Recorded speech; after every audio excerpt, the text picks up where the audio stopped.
lives. And I remain optimistic that technology can help us address the challenges we face together. So in that spirit, let's get started. At Google, the past year has given renewed purpose to our mission to organize the world's information and make it universally accessible and useful. We continue to approach that mission with a singular goal: building a more helpful Google for everyone.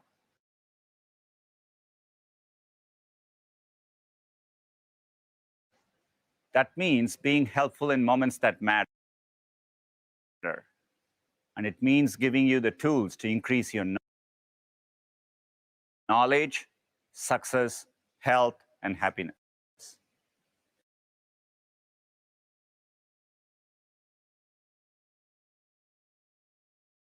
Sometimes it's about helping in little moments that add up to big changes. Recently, we added 150,000 kilometers of bike lanes in Google Maps. We're also introducing 2 new features. First, new eco-friendly routes. Using our understanding of road and traffic conditions, Google Maps will soon give you the option to take the most fuel-efficient route. At scale, this has potential to significantly reduce car emissions and fuel consumption. Second, safer routing. Powered by AI, Maps can identify road, weather, and traffic conditions where you're likely to have to suddenly brake. We aim to reduce up to 100 million of these events every year.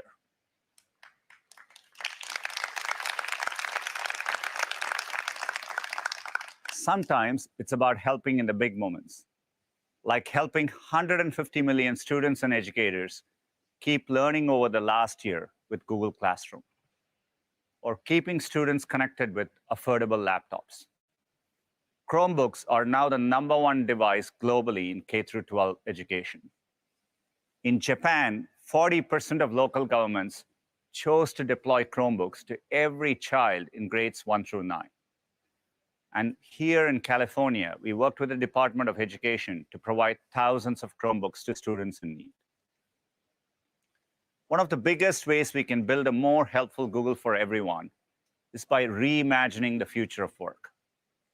We have seen work transform in unprecedented ways, and it is no longer just a place. Over the last year, offices and coworkers have been replaced by kitchen countertops and pets. With so many people now working from home, access to collaboration tools has never been more critical. In 2006, we introduced Docs and Sheets to help people to collaborate in real time. A year later, we added Google Slides. All of this is now part of Google Workspace, which builds on more than 15 years of creating ways to work together. Today, we are announcing a new experience in Google Workspace to enable richer collaboration. We call this Smart Canvas. And to tell you more, here is Javier.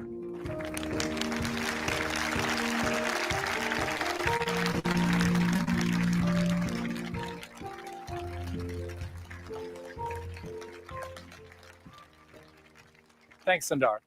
And good morning, everybody. With Smart Canvas, we're bringing together the content and connections that transform collaboration into a richer, better experience. For over a decade, we've been pushing documents away from being just digital pieces of paper and toward collaborative, linked content inspired by the web. Smart Canvas is our next big step. Let's see how a distributed team uses Smart Canvas to plan an important marketing campaign. The launch date is just 2 months away, so Adu starts a document and quickly adds a brainstorm table. With app mentions, he pulls in the right people and generates a checklist to assign action items. These simple actions connect the team's plan to people, dates, and tasks, making their collaboration richer and more effective as they drive toward their launch. Now that he's shared the document, everyone starts dropping in their ideas. As they continue to brainstorm, the assisted writing feature suggests that they change the word chairman to chairperson in the document to avoid a gendered term. New assisted writing capabilities in Google Workspace offer suggestions so you can communicate more effectively.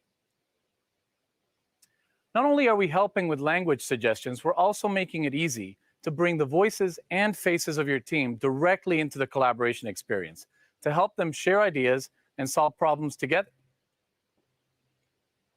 Up to now, Adu and his team have been collaborating in the doc and scheduling separate Google Meet calls to review their progress.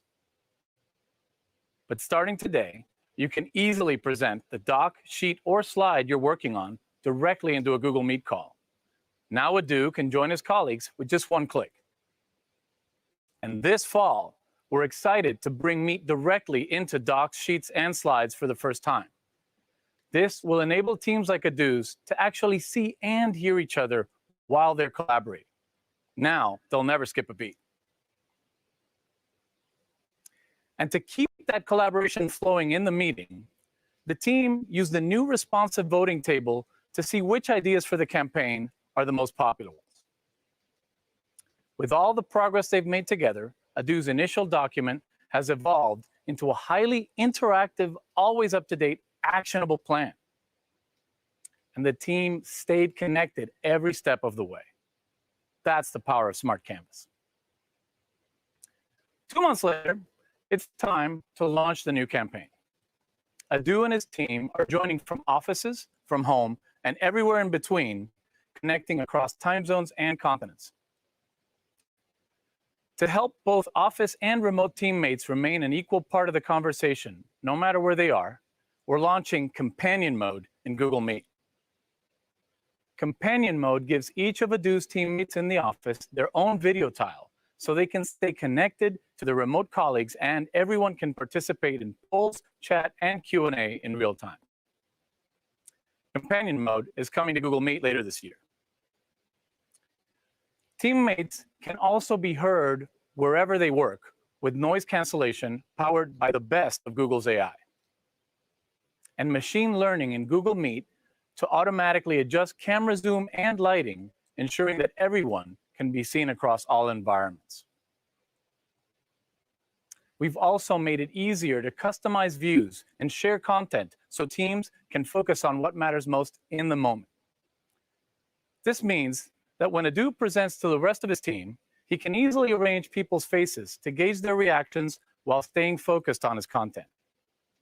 And his colleagues across the globe can follow along with live captions, even translations into their native languages. When Adu finishes his presentation, he doesn't feel separated by time zones or languages or the devices his team is using. Instead, with Google Meet's immersive experience, he feels connected and in the moment. With Smart Canvas and these powerful enhancements to Google Meet, we're transforming collaboration in Google Workspace to help people succeed at work, at home, and in the classroom.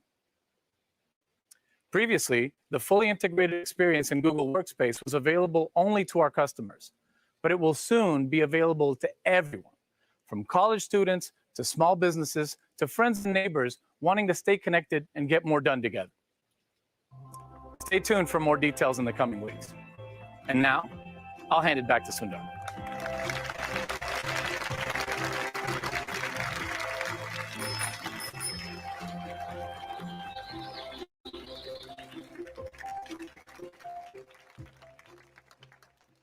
Thanks, Javier. Those were exciting examples of how computer science and AI can make us more helpful across our products. Google Search was built on the insight that understanding links between web pages leads to dramatically better search results. We've made remarkable advances over the past 22 years, and search helps billions of people. And to improve search even further, we need to deepen our understanding of language and context. To do this requires advances in the most challenging areas of AI. And I want to talk about a few today, starting with translation. We learn and understand knowledge best in our native languages. So 15 years ago, we set out to translate the web, an incredibly ambitious goal at the time. Today, Hundreds of millions of people use Google Translate each month across more than 100 languages. Last month alone, we translated more than 20 billion web pages in Chrome. With Google Assistant's interpreter mode, you can have a conversation with someone speaking foreign language, and usage is up 4 times from just a year ago. While there is still work to do, we are getting closer to having a universal translator in your pocket. At the same time, advances in machine learning have led to tremendous breakthroughs in image recognition. In 2014, we first trained a production system to automatically label images, a step change in computers' understanding of visual information. And it allowed us to imagine and launch Google Photos. Today, we can surface and share a memory, reminding you of some of the best moments in your life. Last month alone, more than 2 billion memories were viewed. Image recognition also means you can use Google Lens to take a photo of a math problem. Wish I had this when I was in school. Lens is used more than 3 billion times each month. We can now be as helpful with images as we are with text. Machine learning has also improved how computers comprehend and communicate with human voices. As Javier shared, that's why we can caption conversations in Google Meet, and why live caption on Android can automatically caption anything running on your smartphone locally. It generates 250,000 hours of captioning every day. Breakthrough technology from DeepMind called WaveNet increased the quality of computer-generated speech, leading to more natural and fluid interactions. WaveNet allowed us to create and deploy 51 voices across Google Assistant. Together, the advances in AI I just spoke about across translation, images, and voice improved the search experience for billions of people. They also enabled us to make a huge leap forward in how computers process natural language. In 2017, we first introduced the world to transformers, a novel machine learning approach for better natural language understanding. Transformers became the foundation for many other breakthroughs, like AlphaFold and BERT, which we introduced in 2019. BERT considers the full context of a word by looking at the words that come before and after, leading to one of our most significant quality improvements across Google Search, and enabling us to respond to queries with more helpful answers. In this case, realizing that the question was about parking on a hill without a curb. We have revolutionized the ability of computers to understand natural language. Yet, despite the incredible power of computers, there are still moments like this. Sorry, I don't understand. This is because language is endlessly complex. We use it to tell stories, crack jokes, and share ideas. We continuously pull from concepts we've learned over the course of our lives. The richness and flexibility of language make it one of humanity's greatest tools and one of computer science's greatest challenges. If someone asks me if the temperature in the room is okay, and I say I'm freezing, they know that I'm very cold, not literally freezing. Or if someone says, "What's the weather like today?" I don't respond, "It's 70 degrees, sunny, and a 12% chance of rain." I'd probably say, "It's starting to feel like summer. I might eat lunch outside." Sensible responses keep conversations going and allow them to end up in a completely different place from where they started. Even if I began by talking about the weather, we may end up talking about football. Today, I'm excited to share our latest breakthrough in natural language understanding, Lambda. It's a language model for dialogue applications, and it's open domain, which means it's designed to converse on any topic. And while it's still in research and development, we've been using it internally to explore novel interactions. For example, Say you wanted to learn about one of my favorite planets, Pluto. Lambda already understands quite a lot about Pluto and millions of other topics. Let's listen to a conversation the team had with Pluto a few days ago. I'm so curious about you. I sense your excitement. Ask me anything. Tell me what I would see if I visited. You would get to see a massive canyon, some frozen icebergs, geysers, and some craters. It sounds beautiful. I assure you it is worth the trip. However, you need to bring your coat, because it gets really cold. I'll keep that in mind. Hey, I was wondering, have you ever had any visitors? Yes, I have had some. The most notable was New Horizons, the spacecraft that visited me. That must have been exciting. The team that created New Horizons was very excited to see me. I also sent them back a picture of myself since I had not been seen up close before. That's so great. What else do you wish people knew about you? I wish people knew that I am not just a random ice ball. I am actually a beautiful planet. Well, I think you're beautiful. I am glad to hear that. I don't get the recognition I deserve. Sometimes people refer to me as just a dwarf planet. Don't let it bother you. You're amazing. Thank you for the kind words. I appreciate it. Thanks for talking with me. Anytime, I am always open for people to chat. I hope you have a great day.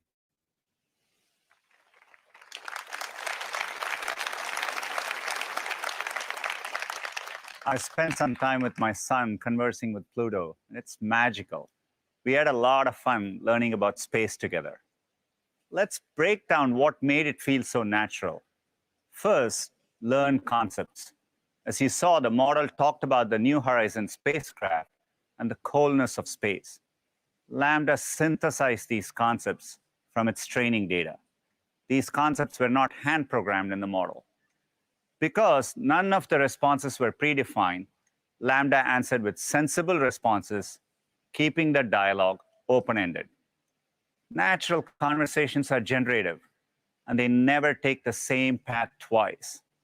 And Lambda is able to carry a conversation no matter what we talk about. You can have another conversation without retraining the model. Let's see what happened when we talked to a paper airplane. What's it like being thrown through the air?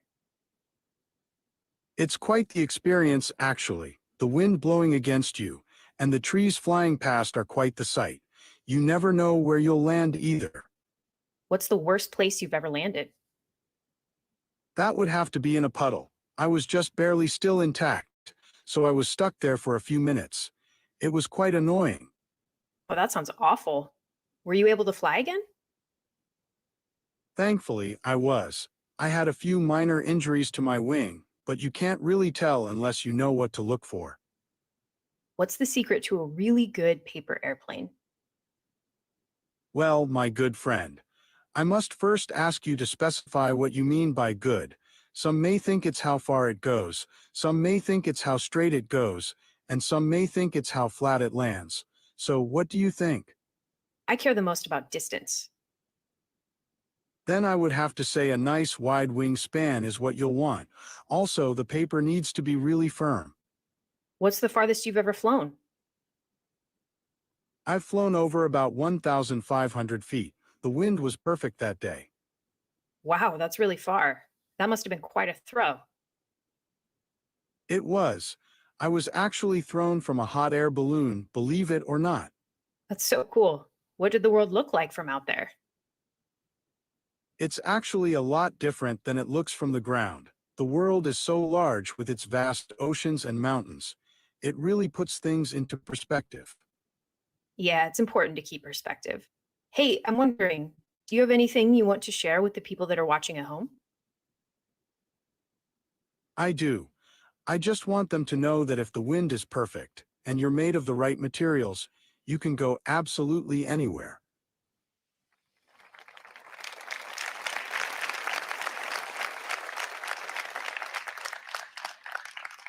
It's really impressive to see how Lambda can carry on a conversation about any topic. It's amazing how sensible and interesting the conversation is. Yet, it's still early research, so it doesn't get everything right. Sometimes it can give nonsensical responses, imagining Pluto doing flips or playing fetch with its favorite ball, the moon. Other times, it just doesn't keep the conversation going. At Google, we've been researching and developing language models for many years. We have focused on ensuring Lambda meets our incredibly high standards on fairness, accuracy, safety, and privacy. So from concept all the way to design, we are making sure it's developed consistent with our AI principles. We believe Lambda's natural conversation capabilities have the potential to make information and computing radically more accessible and easier to use. We look forward to incorporating better conversational features into products like Google Assistant, Search, and Workspace. We're also exploring how to give capabilities to developers and enterprise customers. Lambda is a huge step forward in natural conversation, but it is still trained only on text. When people communicate with each other, they do it across images, text, audio, and video. So we need to build models that allow people to naturally ask questions across different types of information. These are called multimodal models. Let's say we want a model to recognize all facets of a road trip. That could mean the words road trip written or spoken in any language, images, sounds, and videos, and concepts associated with road trips, such as weather and directions. So you can imagine one day planning a road trip and asking Google to find a route with beautiful mountain views. You can also use this to search for something within a video. For example, when you say, "Show me the part where the lion roars at sunset," we will get you to that exact moment in a video. It's still early days, but later on in the keynote, you'll hear from Prabhakar about the progress we are making towards more natural and intuitive ways of interacting with search. Translation, image recognition, voice recognition, text-to-speech, transformers. All of this work laid the foundation for complex models like Lambda and multimodal. Our compute infrastructure is how we drive and sustain these advances, and tensor processing units are a big part of that. Today, I'm excited to announce our next generation, the TPU v4. These are powered by the v4 chip, which is more than twice as fast as the v3 chip. TPUs are connected together into supercomputers called pods. A single v4 pod contains 4,096 v4 chips. And each pod has 10x the interconnect bandwidth per chip at scale compared to any other networking technology. This makes it possible for a TPU v4 pod to deliver more than 1 exaflop, 10 to the 18th power floating point operations per second of computing power. Think about it this way. If 10 million people were on their laptops right now, then all of those laptops put together would almost match the computing power of 1 exaflop. This is the fastest system we've ever deployed at Google, a historic milestone for us. Previously, to get an exaflop, you needed to build a custom supercomputer. But we already have many of these deployed today. And we'll soon have dozens of TPU v4 pods in our data centers, many of which will be operating at or near 90% carbon-free energy. And our TPU v4 pods will be available to our cloud customers later this year. It's tremendously exciting to see this pace of innovation. As we look further into the future, there are types of problems that classical computing will not be able to solve in a reasonable time. Quantum computing represents a fundamental shift because it harnesses the properties of quantum mechanics and gives us the best chance of understanding the natural world. Achieving our quantum milestone was a tremendous accomplishment, but we are still at the very beginning of a multi-year journey. One problem we face today is that our physical qubits are very fragile. Even cosmic rays from outer space can destroy quantum information. To solve more complex problems, our next milestone is to create an error-corrected logical qubit. It's simply a collection of physical qubits stable enough to hold quantum information for a long period of time. We start by reducing the error rate of our physical qubits, then combining 1,000 physical qubits to create a single logical qubit, and then scaling that up to 1,000 logical qubits, at which point we will have created an error-corrected quantum computer. Today, we are focused on enabling scientists and developers to access beyond classical computational resources. But we hope to one day create an error-corrected quantum computer. And success could mean everything from increasing battery efficiency to creating more sustainable energy to improved drug discovery and so much more. The roadmap begins in our new data center, which we are calling the Quantum AI Campus. Let's step inside. Michael, are you there? Hey, Sundar, how's it going? Yeah, I'm here, and I'm excited to learn why I'm here, and I'm guessing that's why he's here. Hey, Michael. Hey. I'm Eric, lead engineer here. I'd like to welcome you to one of the most powerful quantum computing facilities in the world. Oh, thank you, thank you. What's this? Can I touch it? Yeah, that's a quantum processor. And inside are these actual physical qubits. Oh, hey, little guy. Qubits are the fundamental building blocks of quantum computers, but they're incredibly fragile. Oh. Even the tiniest particles can disrupt their operation. Right. Which is why we work so hard to create the optimal environment to keep them stable. Right, and I'm guessing the optimal environment doesn't include like Cheeto dust. So I'm just gonna put this puppy right back. Thanks. Let me show you where the clean ones go. Oh. So we built this campus to inspire all of our quantum mechanics and to show the world what the future of computing looks like. Good for you, dude. Look at you, dude. Thanks. That's a cool lamp. It's not a lamp. This is actually a cryostat, and you're looking at the inside of a quantum computer. Wow, cryostat. I love that word, cryostat. I'm guessing people want to know, what makes a cryostat a cryostat? Eric? Well, everything you see here, from the wiring to the aluminum, copper, and gold metal stages, have been chosen to create a cold and quiet environment for our quantum processors to operate. Right, right, right. And in English? It's a fridge for our qubits. Right, right. And how cold are we talking about? We approach near absolute zero, 10 millikelvin to be precise. Wow. Which means that parts of our lab are some of the coldest places in the universe. Wow, colder than Canada? Yeah, colder than Canada. Colder than Canada. Well, it's not just temperature that's important. In fact, we want to remove all distractions from our qubits. Right. Including unwanted electrical and magnetic signals. Yeah, yeah. Who wants that, right? Well, let me show you what the final product looks like. Is this a cryostat? No, that's not a cryostat. What about this? Is this a cryostat? That's not a cryostat. No?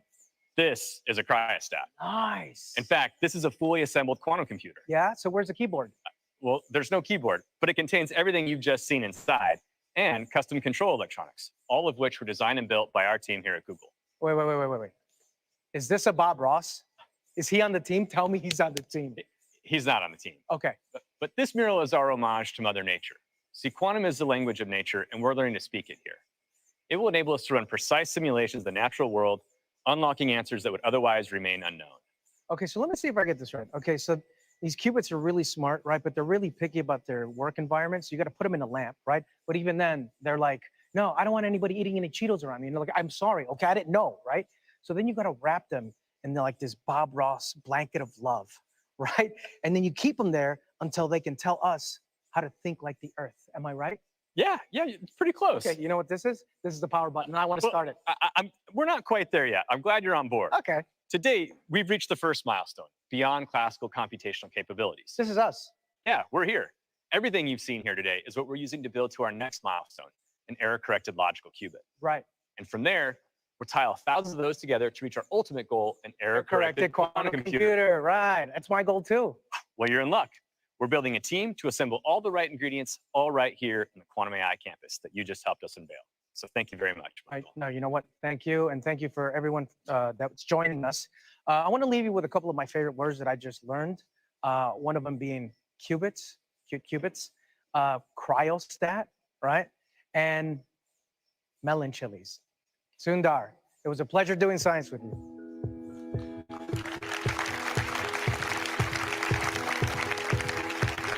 It was a pleasure doing science with you too, Michael. We recognize that building an error-corrected quantum computer will be incredibly challenging.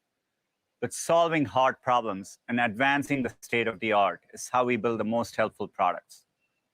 At Google, we know that our products can only be as helpful as they are safe. And advances in computer science and AI are how we continue to make them better.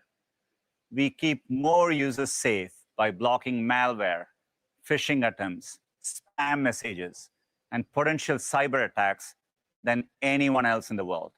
And our focus on data minimization pushes us to do more with less data. 2 years ago at I/O, I announced Auto Delete, which encourages users to have their activity data automatically and continuously deleted. We have since made Auto Delete the default for all new Google accounts. Now, after 18 months, we automatically delete your data unless you tell us to do it sooner. And this is now active for over 2 billion accounts. All our products are guided by 3 important principles. With one of the world's most advanced security infrastructures, our products are secure by default. We strictly uphold responsible data practices, so every product we build is private by design. And we create easy-to-use privacy and security settings so you are in control. I'd like to invite Jen on stage to share some examples of how we apply these principles and make every day safer with Google.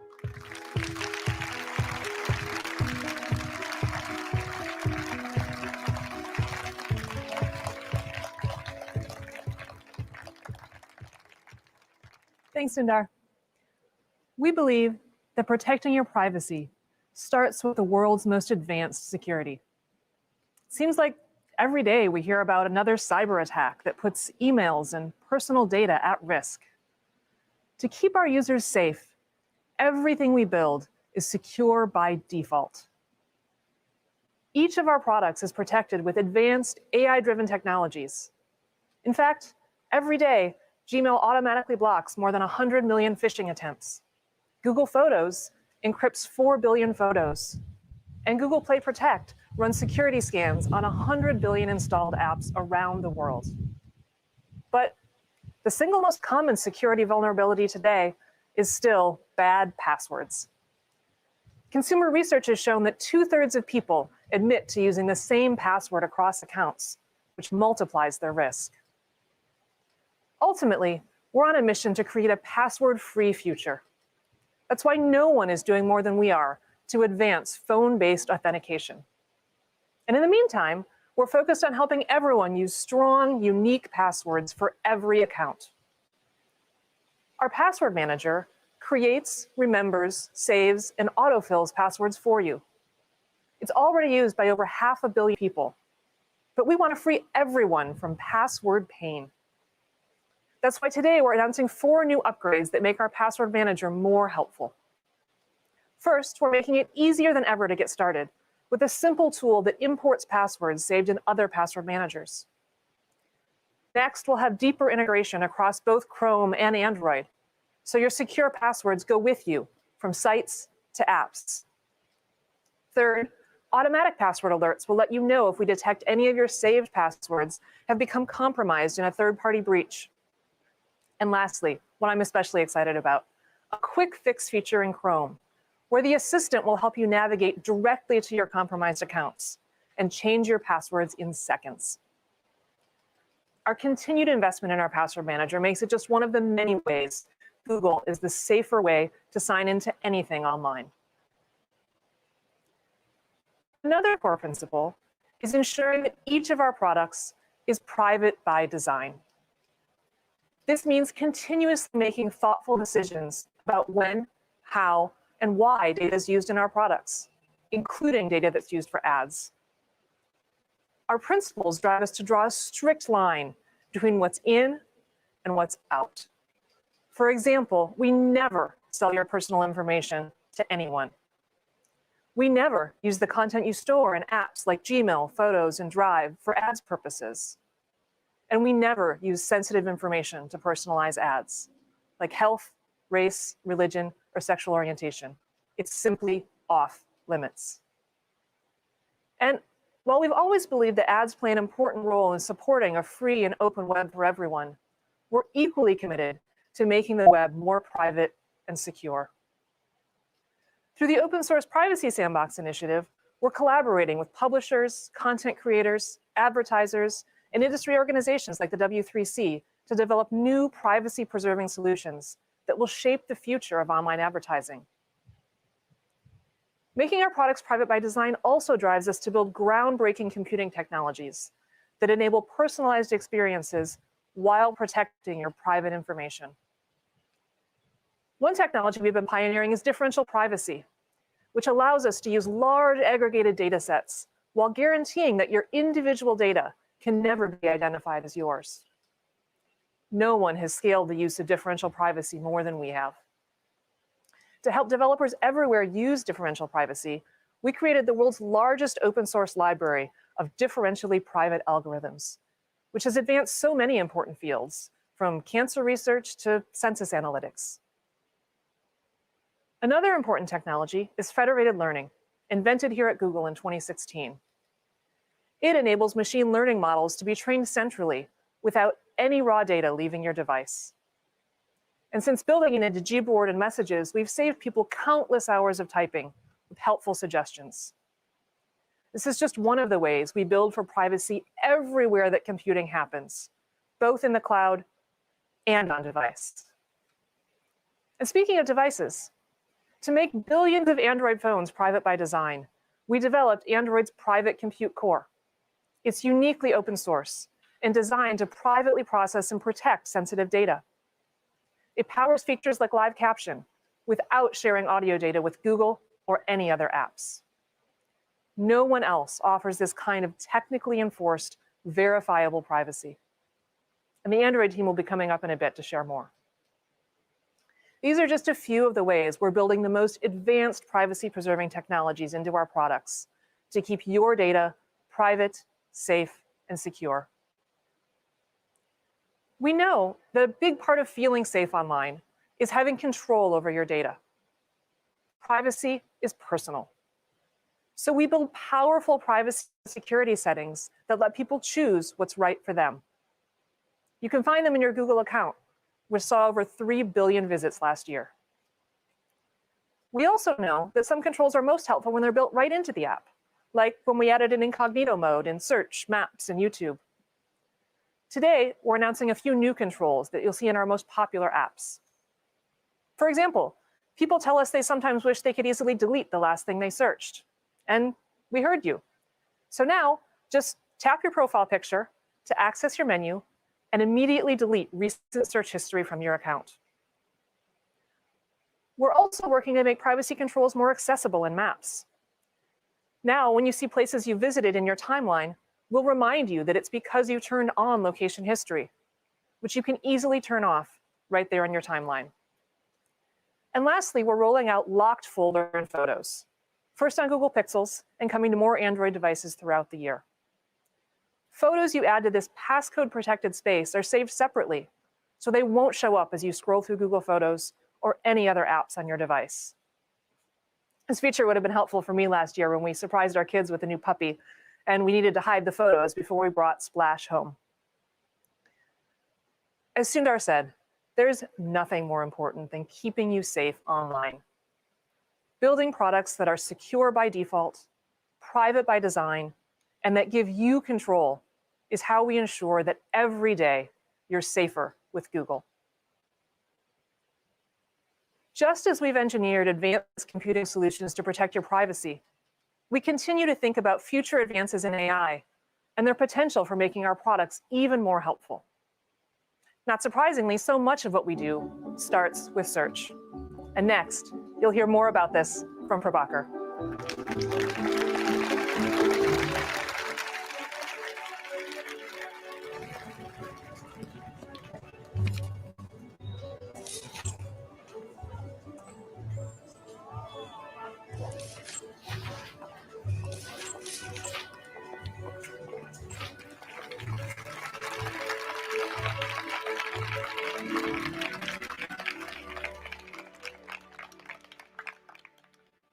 Thanks, Jen.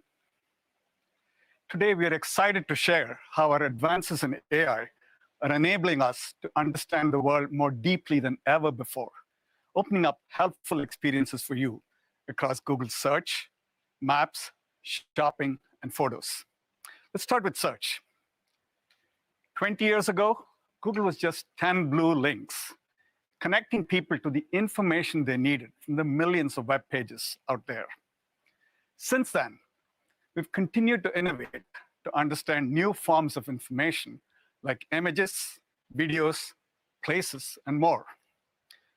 All of this is in pursuit of our mission to make information accessible and useful. As Sundar mentioned, early research with Lambda and multimodality is pushing the boundaries of natural language understanding. And today, I'm excited to share how we'll be bringing some of these research advances to Google Search with our multitask unified model, or MUM, as we like to call it. Like BERT, it's built on the transformer architecture, but it turns up the dial. You see, MUM is 1,000 times more powerful than BERT. But what makes this technology groundbreaking is its ability to multitask in order to unlock information in new ways. Here are a few tasks it can handle at the same time. It can acquire deep knowledge of the world. It can understand language and generate it too. It can train across 75 languages at once, unlike most AI models, which train on one language at a time. And then, what makes MUM even more amazing is that it's multimodal, which means it can simultaneously understand different forms of information, like text, images, and video. We've already started some internal pilots to see the types of queries it might be able to solve and the billions of topics it might help you explore. Let me show you what I mean. Let's say you're an avid hiker planning your next adventure. You might ask, I've hiked Mount Adams and now want to hike Mount Fuji next fall. What should I do differently to prepare? This is a question you could casually ask a friend, but search engines today can't answer it directly because it's so conversational and nuanced. MUM is changing the game. With its language understanding capabilities, it would know you're looking to compare two mountains and also understand that prepare could include things like fitness training for the terrain and hiking gear for fall weather. Then, it's able to surface useful insights based on its deep knowledge of the world. Here, it's highlighting that Mount Fuji is roughly the same elevation as Mount Adams, but fall is the rainy season on Mount Fuji, so you might need a waterproof jacket. It would also give you pointers to go deeper on topics, like how to prepare the right gear with articles, videos, and images from across the web. Now, a huge limitation of accessing information is the language it's written in. If there are insights about Mount Fuji in Japanese, you might not know they exist if you don't search in Japanese. But MUM can transfer language across multiple languages to give you a richer, more comprehensive answer. But it doesn't stop there. Because MUM is multimodal, it can understand different types of information simultaneously. So now imagine taking a photo of your hiking boots and asking, can I use these to hike Mount Fuji? MUM would be able to understand the content of the image and the intent behind your query, let you know that your hiking boots would just work fine, and then point you to a list of recommended gear in a Mount Fuji blog.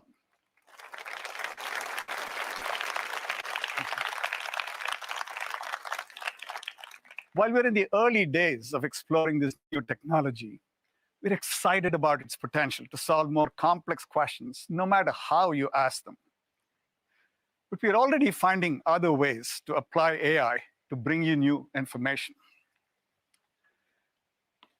Take Google Lens, which lets you search what you see from your camera, your photos, or right from your search bar. Around the world, people use Lens to translate over 1 billion words every day. This translation feature has been especially useful for students many of whom might be learning in a language they're less comfortable with. So now, thanks to our Lens team in Zurich, we're rolling out a new capability that combines visual translation with educational content from the web to help people learn in more than 100 languages. For instance, you can easily snap a photo of a science problem, and Lens will provide learning resources in your preferred language. Let's take a look at how a student in Indonesia is using this new feature.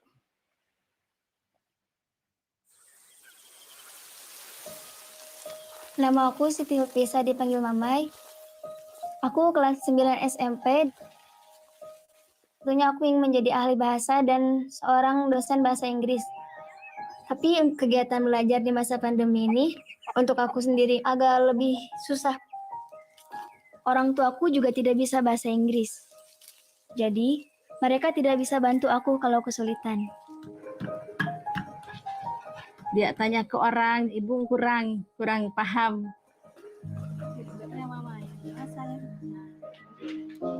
Google Lens memudahkan kegiatan belajar di rumah. Misalnya aku mendapat tugas pelajaran matematik yang bertuliskan bahasa Inggris. Gak hanya translate, dari situ aku juga bisa terhubung dan langsung mencari tahu apa terjemahan dan solusi untuk mengerjakan pelajaran matematika itu.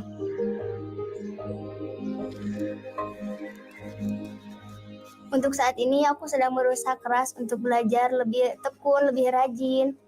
Saya mau menggunakan pengetahuan saya untuk membantu masyarakat. Saya mau jadi anak yang membanggakan orang tua. Iya, senang. Ibu senang sekali belajar tidak pantang menyerah gitu.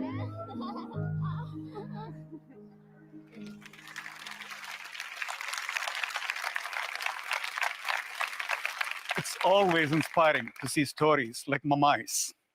And it brings to life the power of visual information, especially for learning.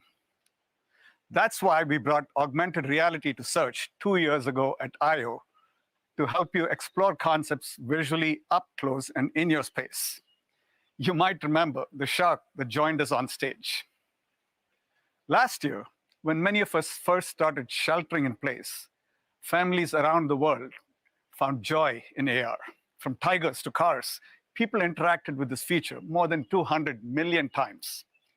Now, we're bringing some of the world's best athletes to AR so you can see how they perform some of their most impressive feats right in front of you. Beginning today, you can see how Megan Rapinoe juggles a soccer ball or how Naomi Osaka pulls off a 125-mile-per-hour serve. You can even see Simone Biles land one of the most difficult combinations ever completed. We recently caught up with Simone to get her reaction to the AR version of herself. Let's take a look. So first you're going to Google search. Google search. And search yourself. Okay, Simone Biles in 3D. And then you're going to view in your space. You got to scan the floor. So let's scan the area. Ooh, and she's here. Ah! That's yourself. Oh my gosh. She goes for the triple-double. This is very accurate. I see all the details that I need to get back in the gym and work on. Nails it. That one, yeah. Simone Biles double-double dismount. Pops up anywhere. Wow, look at that. Wait, let's turn her so we can see it from the front. It sounds just like you're in the arena. Go down to 5%, little one. Oh, There she is. Itsy bitsy Biles. That's the smallest triple-double I've ever seen. We need to start competing in AR. It's much simpler. Saves the nerves.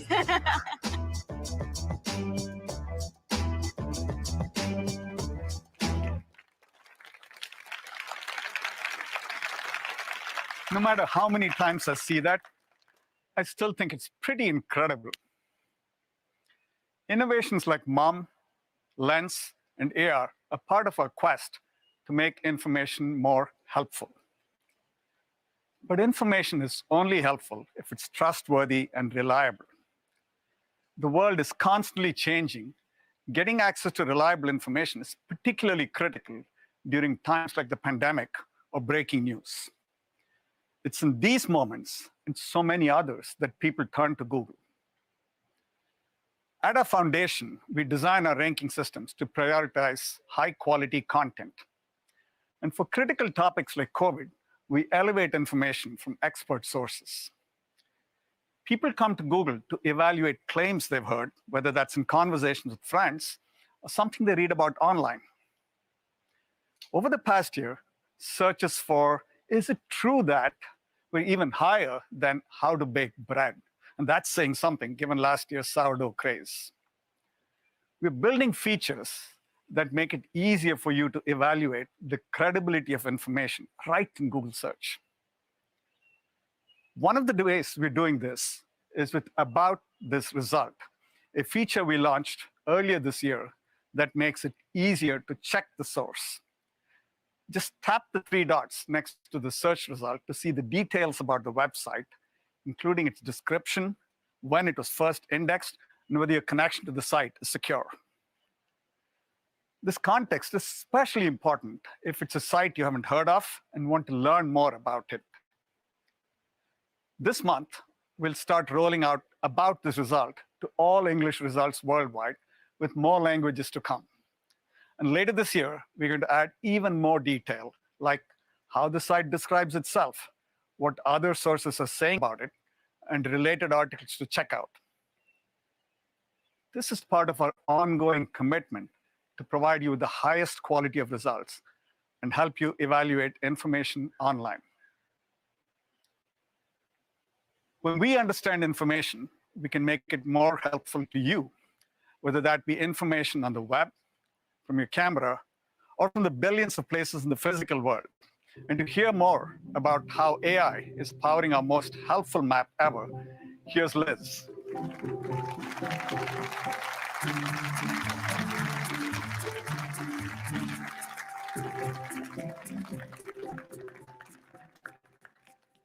Thanks, Prabhakar. We're constantly working on new features to make maps more helpful for the more than 1 billion of you who use it every month. Advances in AI are helping us reimagine what a map can be. This year alone, we're on track to release more than 100 AI-driven improvements to give people richer and more contextual information about the world around them. Let me share just a few examples. We've seen how helpful AR can be to see how athletes perform the most impressive feats. 3 years ago, with Live View in Google Maps, we were the first ones to use AR at scale to help see where to go, with signs and arrows overlaid on the real world. Today, we're still the only company who has AR navigation and maps in more than 100 countries, from big cities to rural towns. So far, though, Live View has been focused on navigation to help you easily get from point A to point B. But now you can also use it to explore the world around you. You'll be able to access Live View right from the map and instantly see details about the shops and the restaurants around you, including how busy they are, recent reviews, and photos of those popular dishes. This is possible because we match what your camera sees, with millions of businesses sharing rich information on Google Maps. In addition, there are a host of new features coming to Live View later this year. First, we're adding prominent virtual street signs to help you navigate those complex intersections. Second, we'll point you towards key landmarks and places that are important for you, like the direction of your hotel. Third, we're bringing it indoors to help you get around some of the hardest to navigate buildings, like airports, transit stations, and malls. Indoor Live View will start rolling out in top train stations and airports in Zurich this week, and will come to Tokyo next month.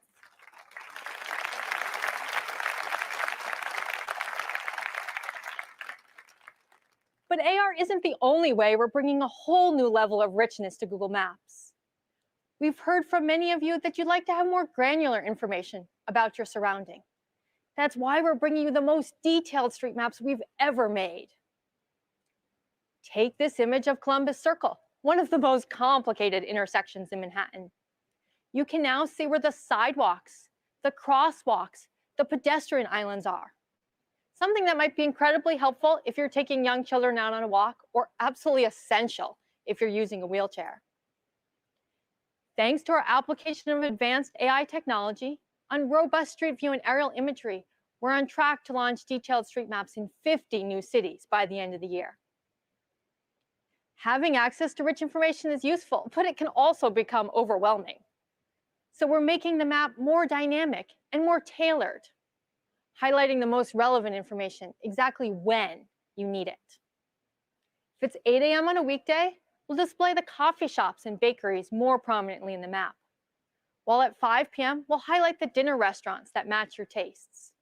You can see which places you've been to and get more suggestions for similar spots with just a single tap. And if you're in a new city, we'll make it easier to find those local landmarks and tourist attractions right on the map. You'll start seeing this more tailored map in the coming weeks.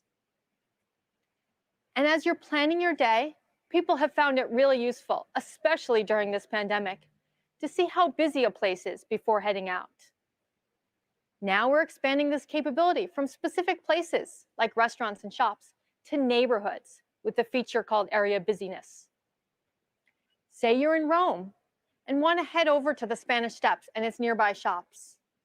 With Area Busyness, you'll be able to understand at a glance if it's the right time for you to go, based on how busy that part of the city is in real time. And as you heard before, we use our industry-leading differential privacy techniques to protect anonymity in this feature. Area Busyness will roll out globally in the coming months. So that was a lot. To recap, we are expanding our live view capabilities, making maps more detailed and tailored, and showing you how busy certain areas are to help you make sense of the world all around you.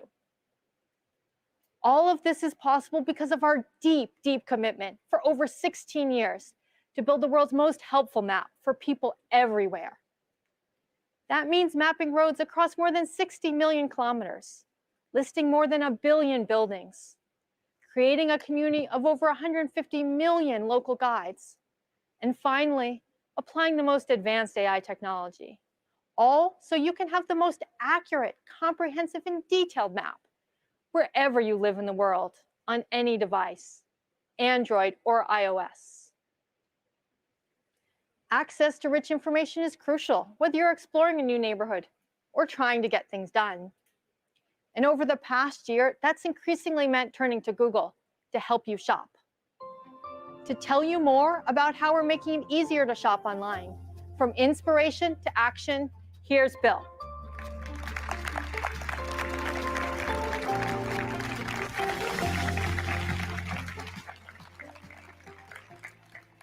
Thanks, Liz. You've already heard how we're innovating to understand information and make it more helpful for you. We're doing this in a big way for shopping. More than 1 billion times a day, people are shopping across Google.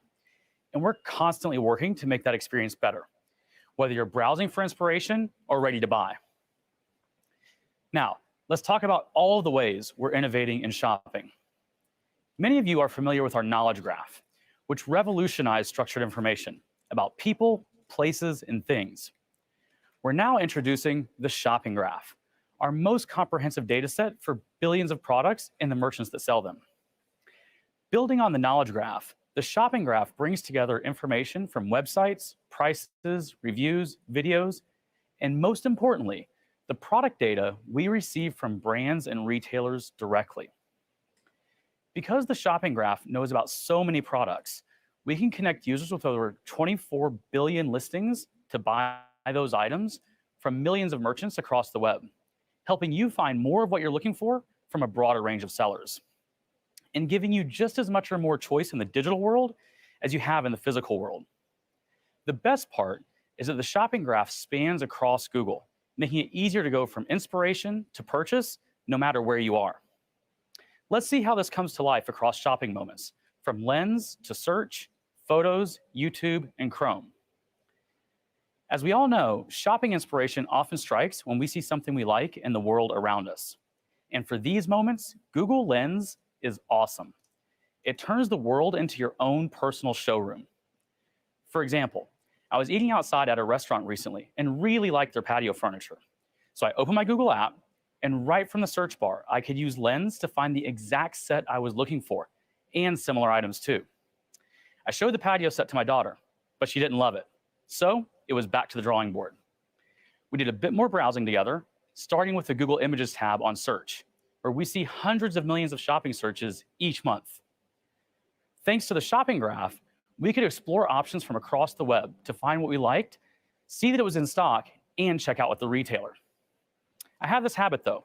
I'm constantly taking screenshots of products I like, but they usually end up buried in my photos. Here's one I've saved for a pair of sneakers I saw. But now, to solve for this, when you view any screenshots in Google Photos, there'll be a suggestion to search the photo with Lens. You'll see organic search results that can help you find that pair of shoes or browse similar styles. Then, once you have ideas, you probably want to do some research and might end up on YouTube. Earlier this year, we shared that we're building a new experience to make it easier to shop products you learn about from your favorite YouTube creators. That experience is in pilot now, so stay tuned for updates. And since we're talking about researching, I don't know about you, but I often jump around from site to site when I'm comparing products. And if I get distracted or close any tabs, it can be hard to keep track of items I've found. Soon on Chrome, when you open a new tab, you'll be able to see your open carts from the past couple of weeks. For example, I'm reminded that I've still got a shirt in my Tentree cart and a few things in my Lowe's cart. We'll also find you promotions and discounts for your open carts if you choose to opt in. Here, I can see Electronic Express is offering 10% off. Your personal information and what's in your carts are never shared with anyone externally without your permission. Now, once you're done researching and are ready to buy, we also want to help you get the best value. Coming soon, we'll use your favorite loyalty programs from merchants like Sephora and Target to show you the best purchase options. In this example, since you're a Sephora Beauty Insider, you already qualify for a promotion. And if you're not ready to buy, you can opt in for price drop notifications. Taking a step back, these experiences are only possible because of our vibrant community of retailers on Google. We're proud to take an open ecosystem approach that helps any merchant, both big and small, get discovered. And that gives you more shopping choices. This has been more important than ever in what's been a tough time for businesses. That's why this past year, we accelerated our plans and made it free for merchants to sell their products across Google. Since then, we've seen an 80% increase in merchants on Google, with the vast majority being small and medium-sized businesses. And today, we're making it easier than ever for merchants of all sizes to get on Google.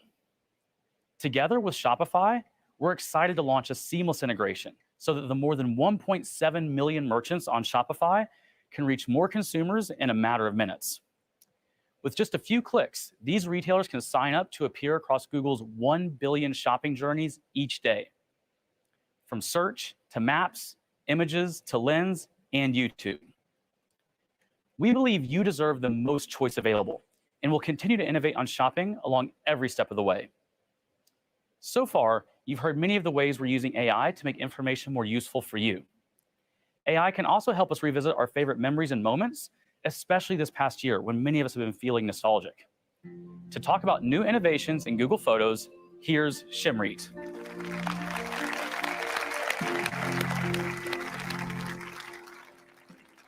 Thanks, Bill. It's great to be back on campus talking with you all about Google Photos. We capture photos and videos so we can look back and remember. They help us feel connected. And today, there are more than 4 trillion photos and videos stored in Google Photos. But having so many photos of loved ones, screenshots, selfies, all stored together makes it hard to rediscover the important moments. In fact, the vast majority of photos in Google Photos are never viewed. And we've heard from you how powerful it is to rediscover a memory that helps you tell your story and reconnect. So today, I want to show you new features that use AI to resurface meaningful moments and bring your memories to life, all while giving you more control so you can choose what you want to relive. Soon, we're launching a new way to look back that we're calling Little Patterns. Little patterns show the magic in everyday moments by identifying not so obvious moments and resurfacing them to you. I'll show you how this works. This feature uses machine learning to translate photos into a series of numbers and then compares how visually or conceptually similar these images are. When we find a set of 3 or more photos with similarities such as shape or color, we'll surface them as a pattern. When we started testing little patterns, we saw some great stories come to life, like how one of our engineers traveled the world with their favorite orange backpack, or how our product manager, Christy, had a habit of capturing objects of similar shape and color. Or for me, I received a pattern of my family hanging out on the couch over the years. We have so many fun memories there, but I didn't realize how many pics I'd snapped until I saw this.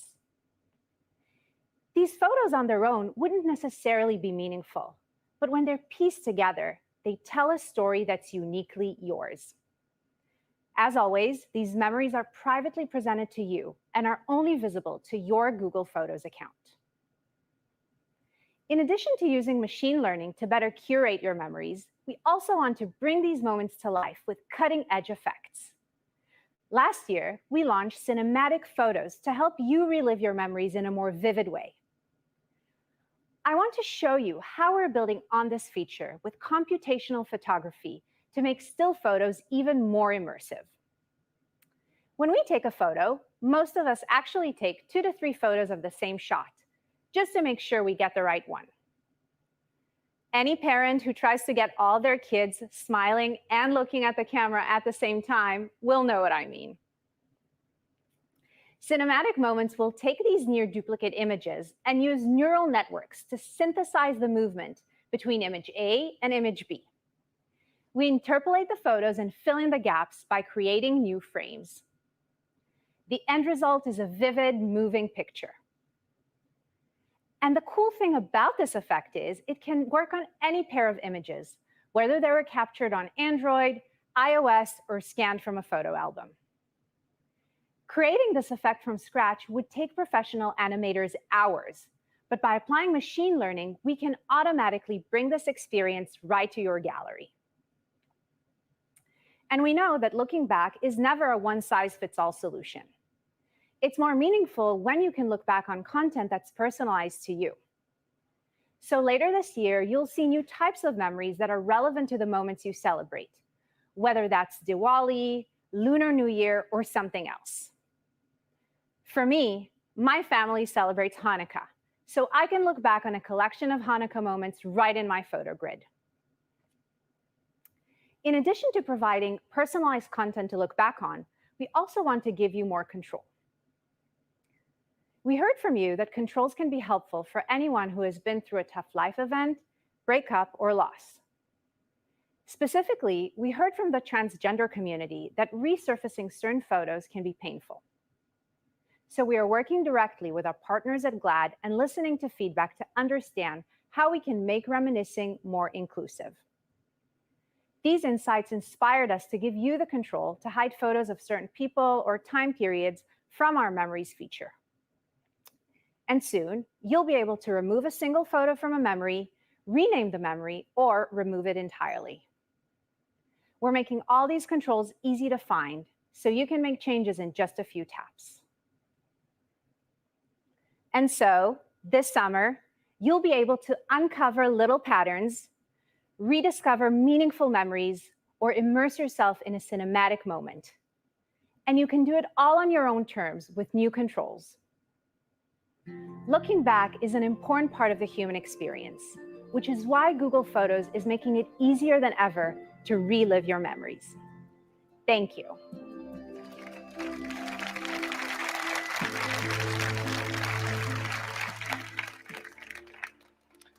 Thanks, Shamrit. I'm really excited by the progress we are making with AI. As you've heard today, we're using AI to advance our understanding of information and build more helpful experiences across Google Search, Maps, Shopping, and Photos. Next, you're going to hear about innovations in our computing platforms. We're excited to show you all of the improvements to Android 12, the newest release of our open platform, starting with a fundamental change to how you experience it. I'll hand it off to Matthias to give you a look.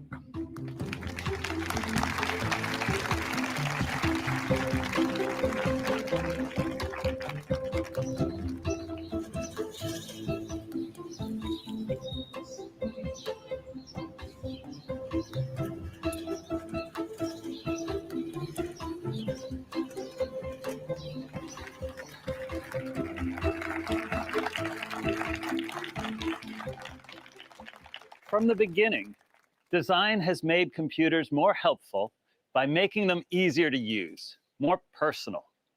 In 2014, we introduced material design to address the explosion of mobile phones. It set a new standard for Android apps, and for Google, it rationalized our products simply and beautifully. But today, the challenge is even bigger. Now we're at a moment where computers are showing up in places that we never imagined. It's also a moment where people are yearning to express their individuality and demanding control from their technology. We believe this is a challenge for the whole industry, to acknowledge that emotion is essential and that beauty is personal. To face this challenge, we had to question everything. Instead of form following function, what if form followed feeling? Instead of Google Blue, we imagined Material You, a new design that includes you as a co-creator, letting you transform the look and feel of all your apps by generating personal material palettes that mix color science with a designer's eye and engineering UI elements to respond in real time. We can delight every style. A new design that can flex to every screen and fit every device. Your apps adapt comfortably every place you go. A new design that never compromises on accessibility, granting transformative control of contrast, size, and even line width. Material can satisfy every need. No longer defaulting to one size fits all, Material You is a radical new way to think about design. We invested years into advancing UI engineering, making it possible for any app, not just Google's, to blend in their users' styles and stay unique and beautiful. As designers, sharing control of every pixel is terrifying.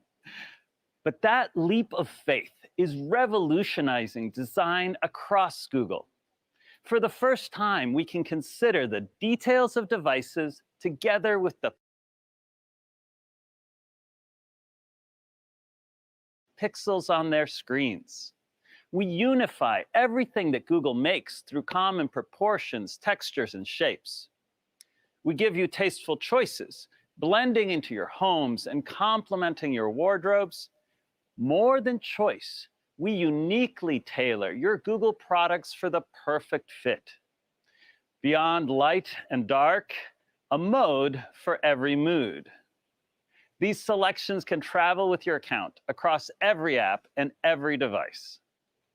Material You comes first to Google Pixel this fall, including all of your favorite Google apps. And over the following year, we will continue our vision, bringing it to the web, Chrome OS, wearables, smart displays, and all of Google's products. Material You is a way to design differently. We can't wait to see what brings you joy and what you find beautiful. Next are the details of Android 12. Beyond the redesigned widgets and your material palette, Samir will show you our most personal OS ever.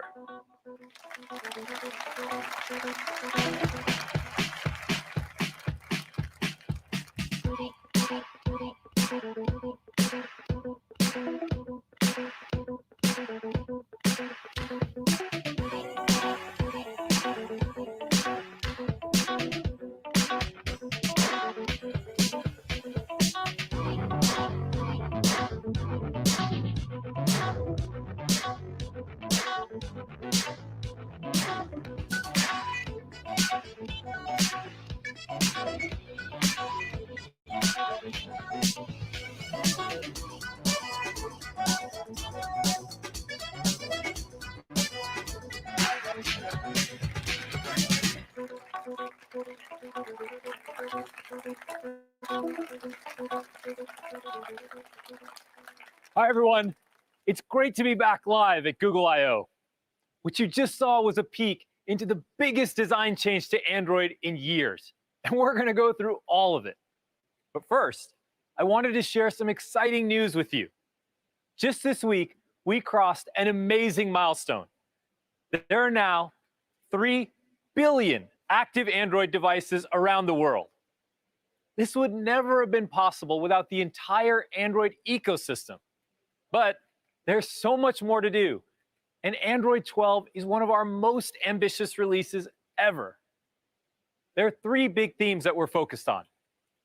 First, smartphones are deeply personal, and we think your phone should adapt to you, not the other way around.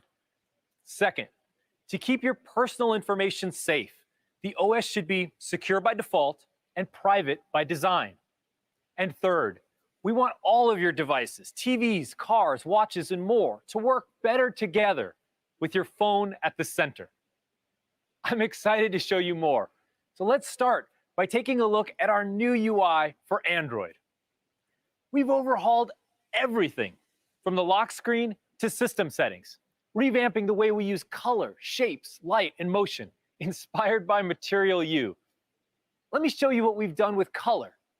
We've got something new planned for Google Pixel, using what we call color extraction. Think of it as one part art and one part science. Watch what happens when the wallpaper changes.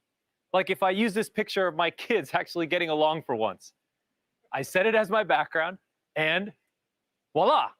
The system creates a custom palette based on the colors in my photo.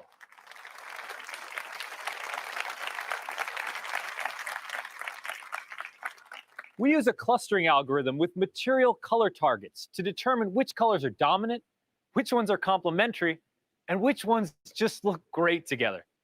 It then applies hues across different parts of the interface. In other words, it's going to be beautiful. The result is a one-of-a-kind design, just for you, and you'll see it first on Google Pixel in the fall. But this new UI is more than a visual redesign. Many interactions have been simplified, and system spaces reimagined. Starting from the lock screen, the design is more playful with dynamic lighting. Pick up your phone, and it lights up from the bottom of your screen. Press the power button to wake up the phone instead, and the light ripples out from your touch. Even the clock is in tune with you. When you don't have any notifications, it appears larger on the lock screen, so you know you're all caught up. The notification shade is more intuitive, with a crisp, at-a-glance view of your app notifications, whatever you're currently listening to or watching, and quick settings that give you control over the OS with just a swipe and a tap.